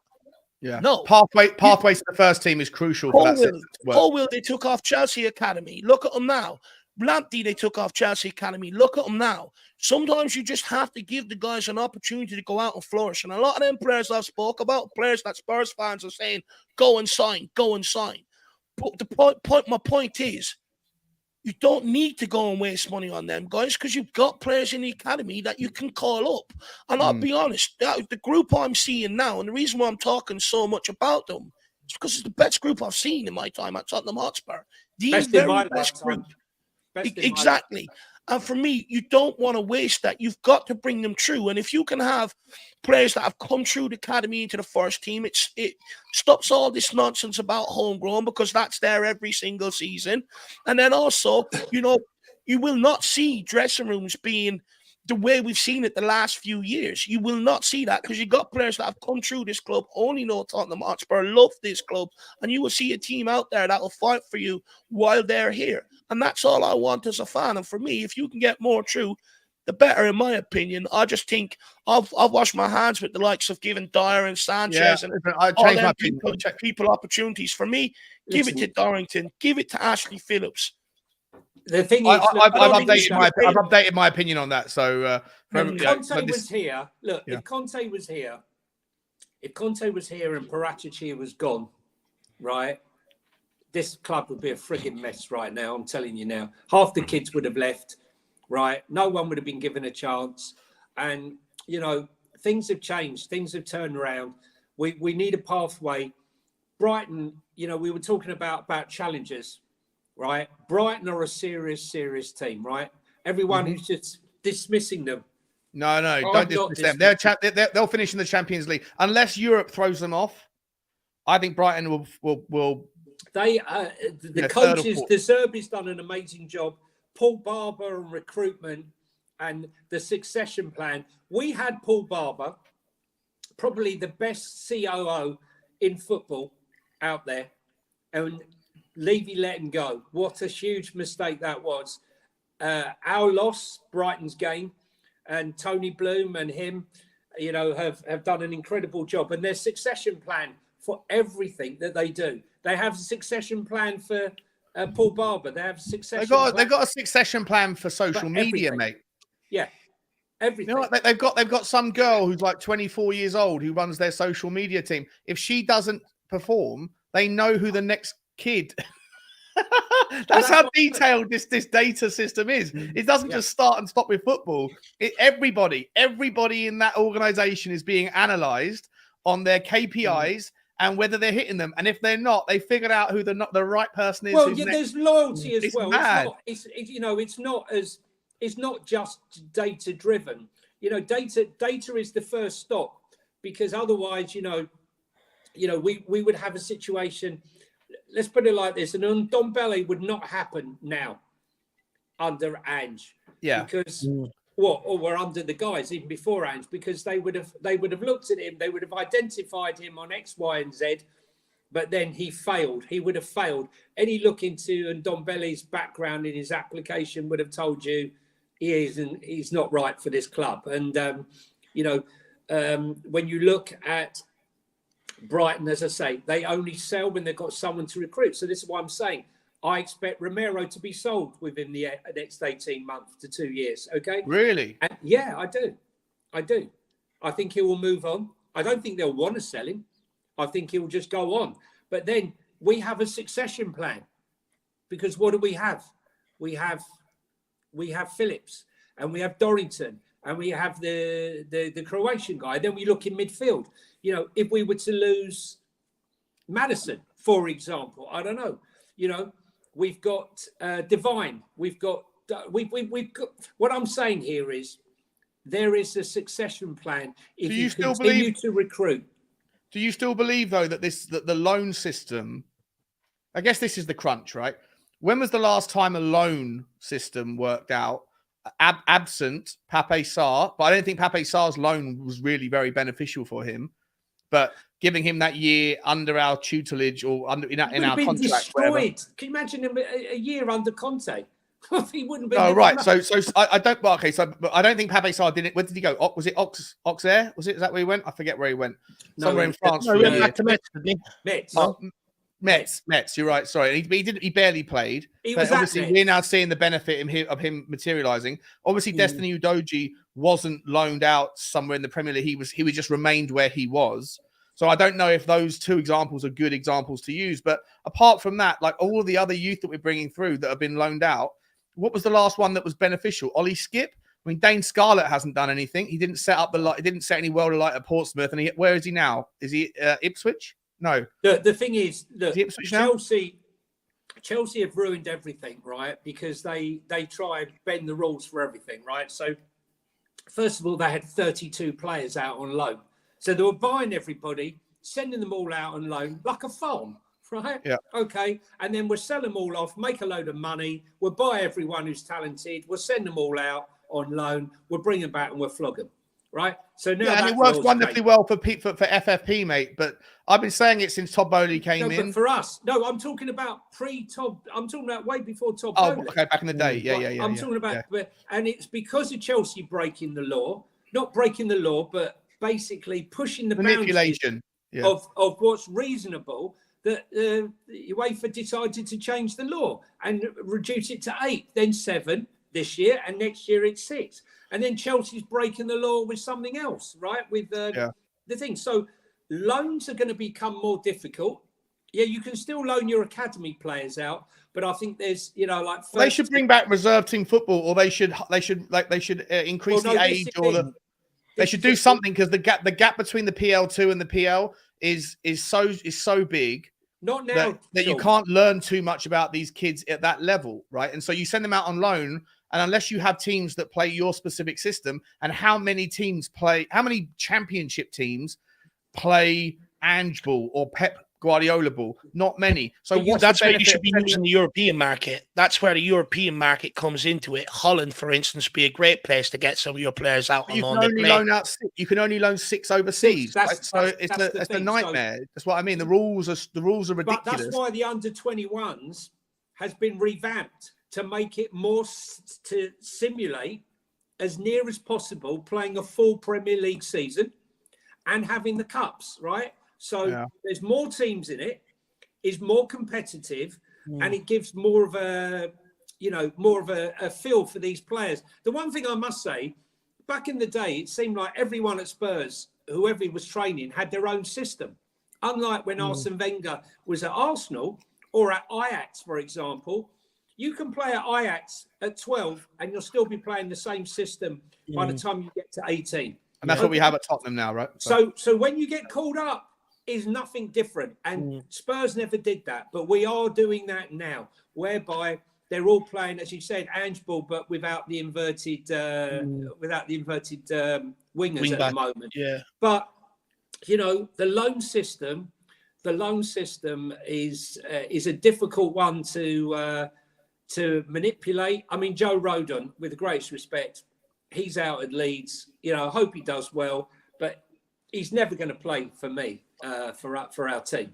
Never. I think Jed Spence, if he can get himself sorted, is probably the only one of those. I don't see Parrott doing anything, although he did score a good goal the other last week. Yeah, nice goal. But you can be wrong. What I will say is, though, I think a large part to our start for the under-21s this year is because of the way we play football. So I remember watching an academy game with you against Leicester, right? And it was woeful, right? There was no challenges, there was no one pressing. It was very, laid back, sort of, like a training session. But the reason why Tottenham have got off to a good start, and you look at, for instance, the 5-0 humbling of Man City and the one of, other teams like that, is because the way we're playing football, the relentless pressing nature. If anyone watched that game last night, watch Donnelly all game long. Press. Yeah. And other under-21 teams don't want that. They're not used to that. So our football is absolutely what is dominating, is the energy we're showing in them under-21 games. But, people say, oh, well, then that's not a good indictment of our team. But then you look at the under-21s who went out and smashed Colchester in the Football League trophy there last week. We had the likes of Dyer, Sessegnon, Sanchez, people like that, Davies, struggled. Gedson Fernandes struggled against them under Pochettino, and we lost to them on penalties. But yet the under-21s we've got now went out and absolutely smacked them up. They couldn't even get into the game. They couldn't even keep possession to get into the game. So the way we're playing from the under-21s, when they now come up to the senior team, they're not being asked to completely change the style of football or change the way they've been playing. They already have a grasp of it. So when they step up now, it's literally, do they have the talent and the mentality to proceed forward? For instance, Donnelly, right? You don't need to teach him the work rate. He's got it. You don't need to teach him the technique. He's got it. You don't need to teach him how to pass a ball or finish a ball. You look at his stats. They speak for themselves. What you do need, though, is to give him the opportunity to see if he has that mentality to take it and implement it on the big stage when there's big crowds sitting there looking at you. You know, when you're going into away games where the crowds aren't for you, that's the big difference. Do you have the mentality? And that is what will aid our pathway into the first team. Yeah, I couldn't agree more. We are going to move on to the last question. Guys, how much time do you, we're well over the hour and a half. You got 10, 15 minutes, Johnny? Yeah, we're in extra time right now. Extra time, yeah. Okay, perfect. Yeah, extra time, exactly. Before we get there, guys, I want to say, what's going on? What's going on with the likes?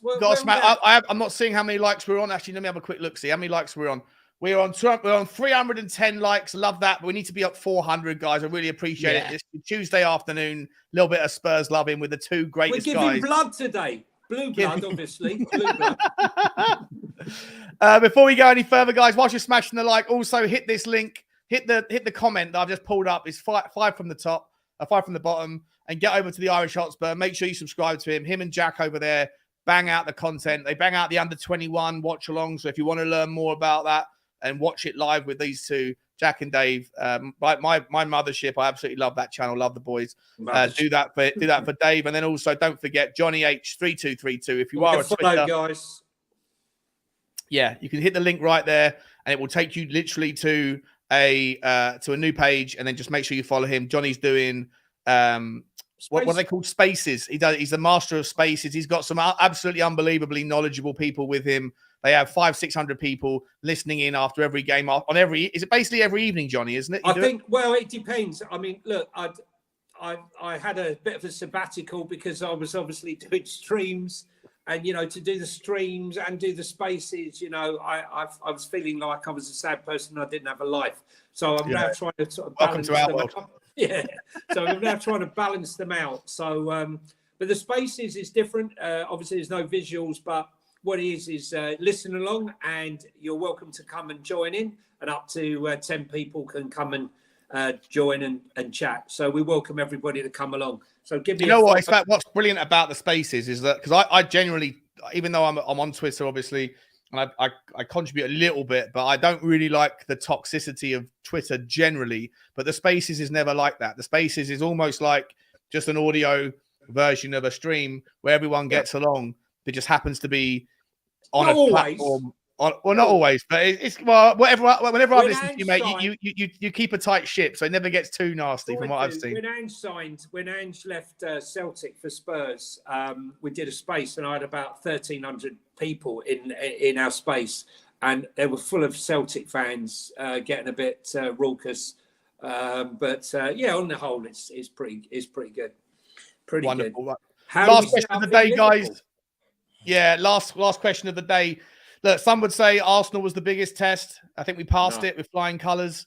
A lot of people, though, I think all three of us maybe are on this train, on this particular chat. I don't know how we're going to do devil's advocate on this one, but for me, Liverpool is the biggest test. For me, Liverpool, if anybody's going to push, and I saw Wolvesy, big up Wolvesy, it gets around the channels. I saw him say earlier, maybe the truest statement that there is no title race this year because it's just a one-team train, a runaway train of excellence. And that's probably the case. So those who come second get the bragging rights of the best of the rest.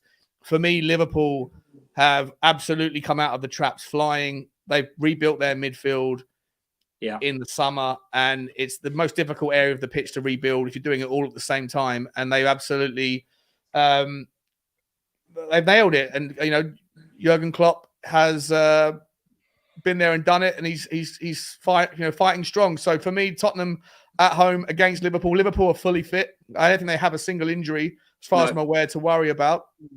We don't know what we're going to be doing with injuries. We'll find out over the next couple of days.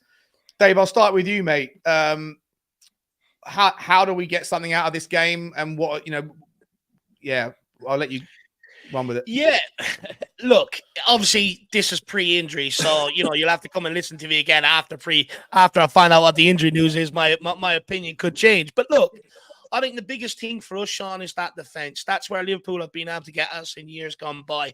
Mo Salah, he's had it so handy down there at Tottenham's left-hand side, during his time at Liverpool with the players we've had there. But we need another massive, massive game from the big dog, Adoji. Another massive game. I thought he done very well up against Saka, even with the yellow card. I actually thought he eliminated him a lot out of the game, bar him dropping off, allowing him to get that shot. And I thought he done well. Can he do the same with Mo Salah? If he does, that's one part. But then you still got big noodles up front, Darwin Núñez. You still got the likes of Jota if he comes off the bench. Szoboszlai, absolutely phenomenal player. So that back line is going to have to absolutely be on it. And same with Venom Vicario. In possession, I don't really worry about us too much. I'm confident about us in possession. Now, I think we've got technical players right throughout the team. We can cut anyone open because everyone's good on the ball. Everyone can make passes. So I'm not really worried about that. Midfield battle for me is, and a lot of people have heard me say this last season. For me, football, when I was growing up, you win the midfield battle, you dominate the game, you usually go on to win the game. And I think that old saying is starting to come back true again now. I agree. In years gone by, especially the last 3 to 4 years, their midfield have had a lot more energy than us, a lot more bite than us. Well, this time we'll put up a good fight. I don't think it's going to be all one-way Liverpool, but what I will say about them is they find a way to get it done against Tottenham, and they always have done. Always do. Always do. I remember there was a goal given where I think Mo Salah handballed it in the build-up to it. Every other time, that's not given, but it was given to him. They always get that look. But, and we haven't beaten them at the new stadium. But records are there to be broken. That's the mentality of the team we now have. That's the mentality of Postecoglou. Right. So they won't worry about not beating Liverpool at the new stadium yet. All that will be cleared out the dressing room. They'll be looking at going out and how can they implement them style. And with Ange Postecoglou, he'll also be looking at it. How can I compare myself against Klopp? How can I come out the winner? And I have no doubt, that's what he wants. He wants to be able to come out of the game with people talking about Postecoglou again, not about Jurgen Klopp. For me, I think this will be a fascinating game. I don't think it's going to be one way or the other. I think it's going to be end-to-end, two teams battling very hard for possession, and it's just going to be a rock and roll game, rock and roll football from both teams. I'm actually really, really looking forward to it. However, I am nervous because they always get the rub of the green. Dave, let me stick with you for a quick second before I come to Johnny. You did mention, obviously, pending injury issues.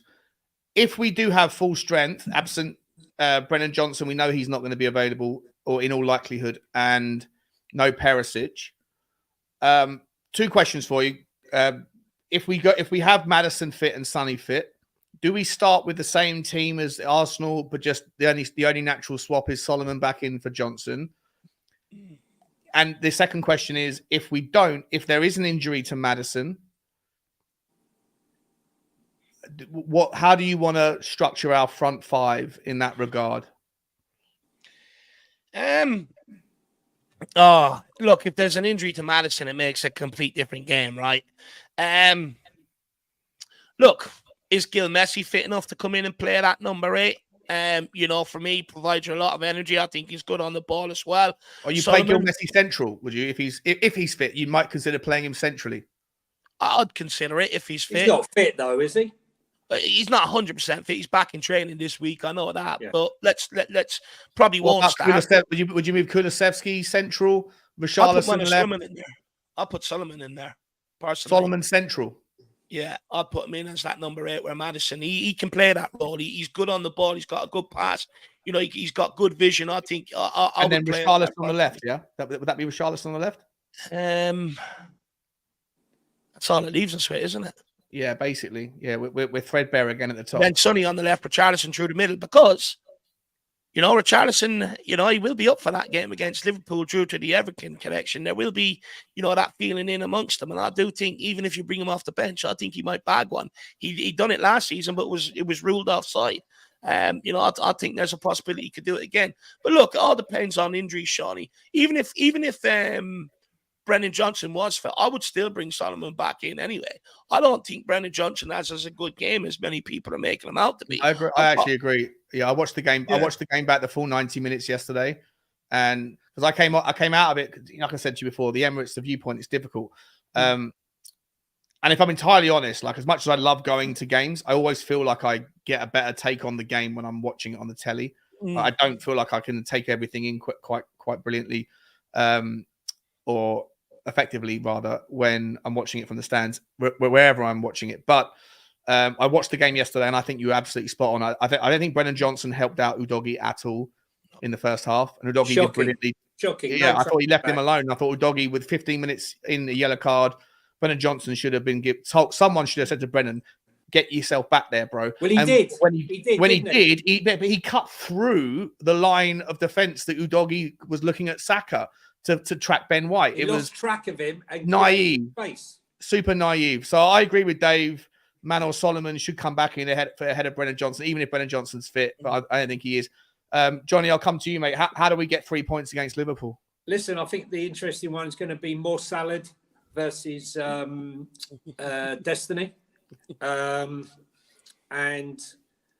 I think, he's going to play him. He's going to do all the Mo tricks, throwing his arms up in the air, appealing to the referee. This is a very, very, very difficult game, right? I don't know. I saw some there got a weak midfield. No, they haven't. No. The Bitsai, Gravenbach, they are better for Henderson. McAllister. When you look at their attack, Darwin, Diaz, Nunez, Jota, Capco.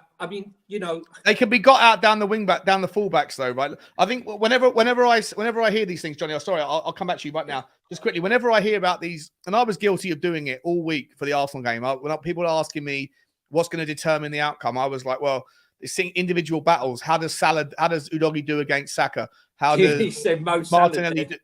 Yeah, I almost said it as well, right? Yeah, exactly. How does Martinelli or Gross or Trossard fare against Porro? But it seems like Tottenham, maybe it's just me, but we have this kind of natural thought process of when we're playing against these bigger teams, quote, bigger teams, we have to worry so much more about how our defense is going to handle against theirs, rather than also considering, is Trent Alexander-Arnold, is he really going to be able to handle Udogie getting forward and supporting Manor Solomon? Exactly. Is Robertson really going to be able to handle Kulusevski on a strength? I don't think he can. Robertson's a great player, but Kulusevski will sort of body him for 90 minutes. And I think that, we've got as much opportunity to threaten them at the back as they have. I think that the midfield battles, they've got a very strong midfield. So do we, if we're all fully fit, and their forward line is brilliant. But I think that if we get the ball, if we can control possession, get the ball forward slowly, I think we've got every chance, haven't we, Johnny? I just think this is the hardest game we've played. I know everyone goes about Arsenal. When I've been saying this even before the Arsenal game, people thought I was mad. Look, Dick Van Dijk is back. I'm not quite sure how he got back, because did he not get a straight red and then get an extended ban? So I'm not quite sure how he was back for the last game. I don't know what happened there. Maybe should have been a 3-game ban or 2-game ban, right? I thought it was a 3-game ban for a red card for a straight red. Straight red is 2. No, a straight red is 2. Plus, and then you get the 1 extra for the arguing. Yeah, so 3-game. I didn't realise, because he was back. He was back for the last game. But look, that we can get at Trent Arnold, and as I said, Dick Van Dijk is not as great as he once was. This is a really, really, really tough game. I again do worry. I don't have an agenda. Pedro Porro on that right hand side. They will target him. Whatever you want to say, there was a moment where Saka crossed that ball and he did his pantomime defending a bit, in that first half, and he's behind you, and you didn't know. That's his weakness. That's his weakness. His game has improved immensely. He's got better and better and better. I hold my hands up. I got a lot of that wrong, but. Who's this? Porro, sorry. Porro? Yeah, Porro, but I still feel that's his weakness. I think everybody got Porro wrong, apart from Dave. I was quite vocal. I got to be honest with you. Before he signed, I was vocal. And before his debut at Leicester, I said, batten down the hatches, prepare for disaster. because he Okay. can't defend. So when it happened, anyway, look. He's learning, though. He's learning the art of defence, and he's got the support of Pape Sarr on the right, which helps. He's improving because he's that prison guard, But for prison me, warrior, setting up, if I would definitely, for me, either put Kulu. For me, I would be doing one of two things. I would either be playing Richarlison on the left and Sonny through the middle, right? And I would be playing Kulu on the left, right? And I would be playing Porro on the right-hand side as the winger. And I would be bringing in Emerson Royal to play right back. So to give it some defensive solidity, right? Porro who can cross the ball. And between Sonny and Richarlison, they can swap positions. They don't need to be rigid positions. They can swap between one and the other coming inside. But with Porro, and that's what I would do. Potentially that's what you could do. You could play either Son or Richarlison through the middle. These are things that we can change in game. But make no mistake about it. Liverpool are going to come at us. They're going to come at us in droves. Not, Arsenal were missing a centre forward. Let's be serious. If they had a top number 9, Arsenal probably would have won the title last year. And this season, you've seen it. They've had plenty of chances, but they're not finishing their dinner. Liverpool, you cannot give. If we give Liverpool as many chances as we gave to Arsenal and to Man United, they will bury us. And so be prepared. If we come through this unscathed, again, another draw, I'll be happy with a draw, right? A draw home to Liverpool is not anything to be sniffed at. Going into an easier run of games, I will take it. One thing I have actually noticed about Liverpool though is they do give up chances very early in the game. And that's been a common theme over a number of games this season with them. There was one against Bournemouth they gave up early, a couple against West Ham that they gave up early, and there's a couple of other games in there as well. So for me, I think we spoke about slow starts earlier on. Sort of being a second half team. Yeah. This one, if we can start from minute 1, we can find ourselves 1-0 up very, very quickly if the right chance presents itself. And then from there, then we can go into the game and take it. But for me, I think it's imperative we start fast because we will get an early chance if you look at some of the starts that they've had to other games. Yeah. I think that's the thing we have to Sabitsai. Well, I can never say his name. Slobozai. My son was going on for me. He used to do a bit of Y scouting for an agent, and he was going on about him when he was a young kid. I think he was about 17, he was raving about this kid's going to be the next big thing, and I didn't really listen. Of course. Here he is at Liverpool. He's an absolute classy player. How much did they pay for him? It wasn't a lot, was it? Mil. It's going 30 mil, yeah. The argument's out there. Who was the signing of the summer? Was it Maddison or not? And the only other person that I think is him. Him, isn't it? It's him or Maddison, basically. Look, guys, we've got a lot. I mean, we're only on Tuesday, so on this channel at least, I'm sure on Dave and I'm sure on Johnny Spaces, there's going to be a lot more time to talk about Liverpool. But all of our thoughts right now are based on not knowing what our injury issues are. I personally think if we are fully fit with the absence of Perisic, someone was saying that in the comments a minute ago that Brennan's only got like a tight hammy, so maybe he could make the bench. But for me, either way, I think that Tottenham, if Maddison's fit and Sonny's 100, if those guys are 100% fit, I'm up for it. I think that we're going to do just as well as they can. Again, I totally agree with your points, Johnny. If we give up too many early chances against, sooner or later, we're going to get punished that we haven't yet been for our sort of slow, sloppy starts. But what I do know is that as long as we're only 1-0 down, we're always going to come back and fight and not going to, if we go 2-0 down, that's a situation we haven't faced yet. But Liverpool away or home is one of the toughest games of our year. And I can't wait for it. So I will see you guys all there. If you're in the comments and you're going, make sure you know, just for what it's worth, that after the game, if you're coming outside the south stand, look right, look towards the blue shells that are where the toilets are, and you'll see me there with the mic stand, the camera stand. Come over and get your thoughts off your chest. But we'll be talking about that all week. Johnny and Dave, I want to say a massive thank you to you guys. Look, it's my favorite show of the week. I think you two bring so much value, so much knowledge, and there's never any kind of there's never any shouting over each other. None of that stuff. It's just perfect. It's a perfect show. I really enjoy it, and I want to say a massive thank you to you guys. I know the guys in the comments absolutely appreciate it. Dave, where can people find you, mate? Yeah, you guys can find me over at the Irish Hotspur. I'll be dropping a video of myself and Sean having a chat there in a little bit later on. So, get over and check that out and see what your boy has to say when I put him to the test with some questions.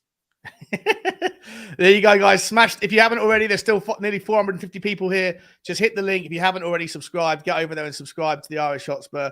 And Johnny, I know you're not just on Twitter, but all I have in front of me is your Twitter handle. But tell everyone where people can find you throughout the week. You can find me obviously on my Twitter, Johnny H3232, and you can find me on Tottenham on Tour and Cockerel Doodle Doo in the morning, and then we do Andrew Management on Tottenham on Tour after the game, normally the day after the game.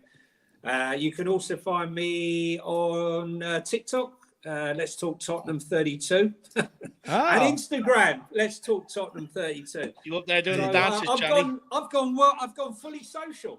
It's so social now. It's almost it's a little bit weird. Social, it's getting ridiculous. Okay. So social. There's no hiding when you've gone fully social. Listen, guys, we're gonna leave it there. I want to say a massive thank you to everyone in the comments. Adrian, I did want to get time, but we are massively over. We're already at 2 hours basically. So, but listen, I will be making a video, Adrian, about your comment about the Champions League spots because I do think it's really interesting. And I think that the outcomes of how people do in Europe this year is going to affect their likelihood of finishing fifth, which will get them a Champions League. And it's kind of one of those chicken and the eggs. Do they want to push for it at the detriment of their own Premier League chances this year? And if they struggle this year, then they also struggle to help the rest of the Premier League getting a fifth spot in the Champions League. So it's a really interesting take, and I'm going to be talking about it maybe this evening or maybe tomorrow on a walk. But appreciate you, Adrian. Appreciate everybody else. I want to say a massive thank you to Blaine Dev. Always, Blaine Dev, you're an absolute legend, my man. Thank you so much. To Lazy 8 for your continued support. For Blaine Dev again. For Blue Hearts. For David Shire, who I didn't see this saying, I'm sorry, I didn't see these things. You are spot on, Dave. Awesome content, guys. Also, Dermatron, member for 11 months. Thank you so much for your support, buddy. I'll absolutely love you, mate.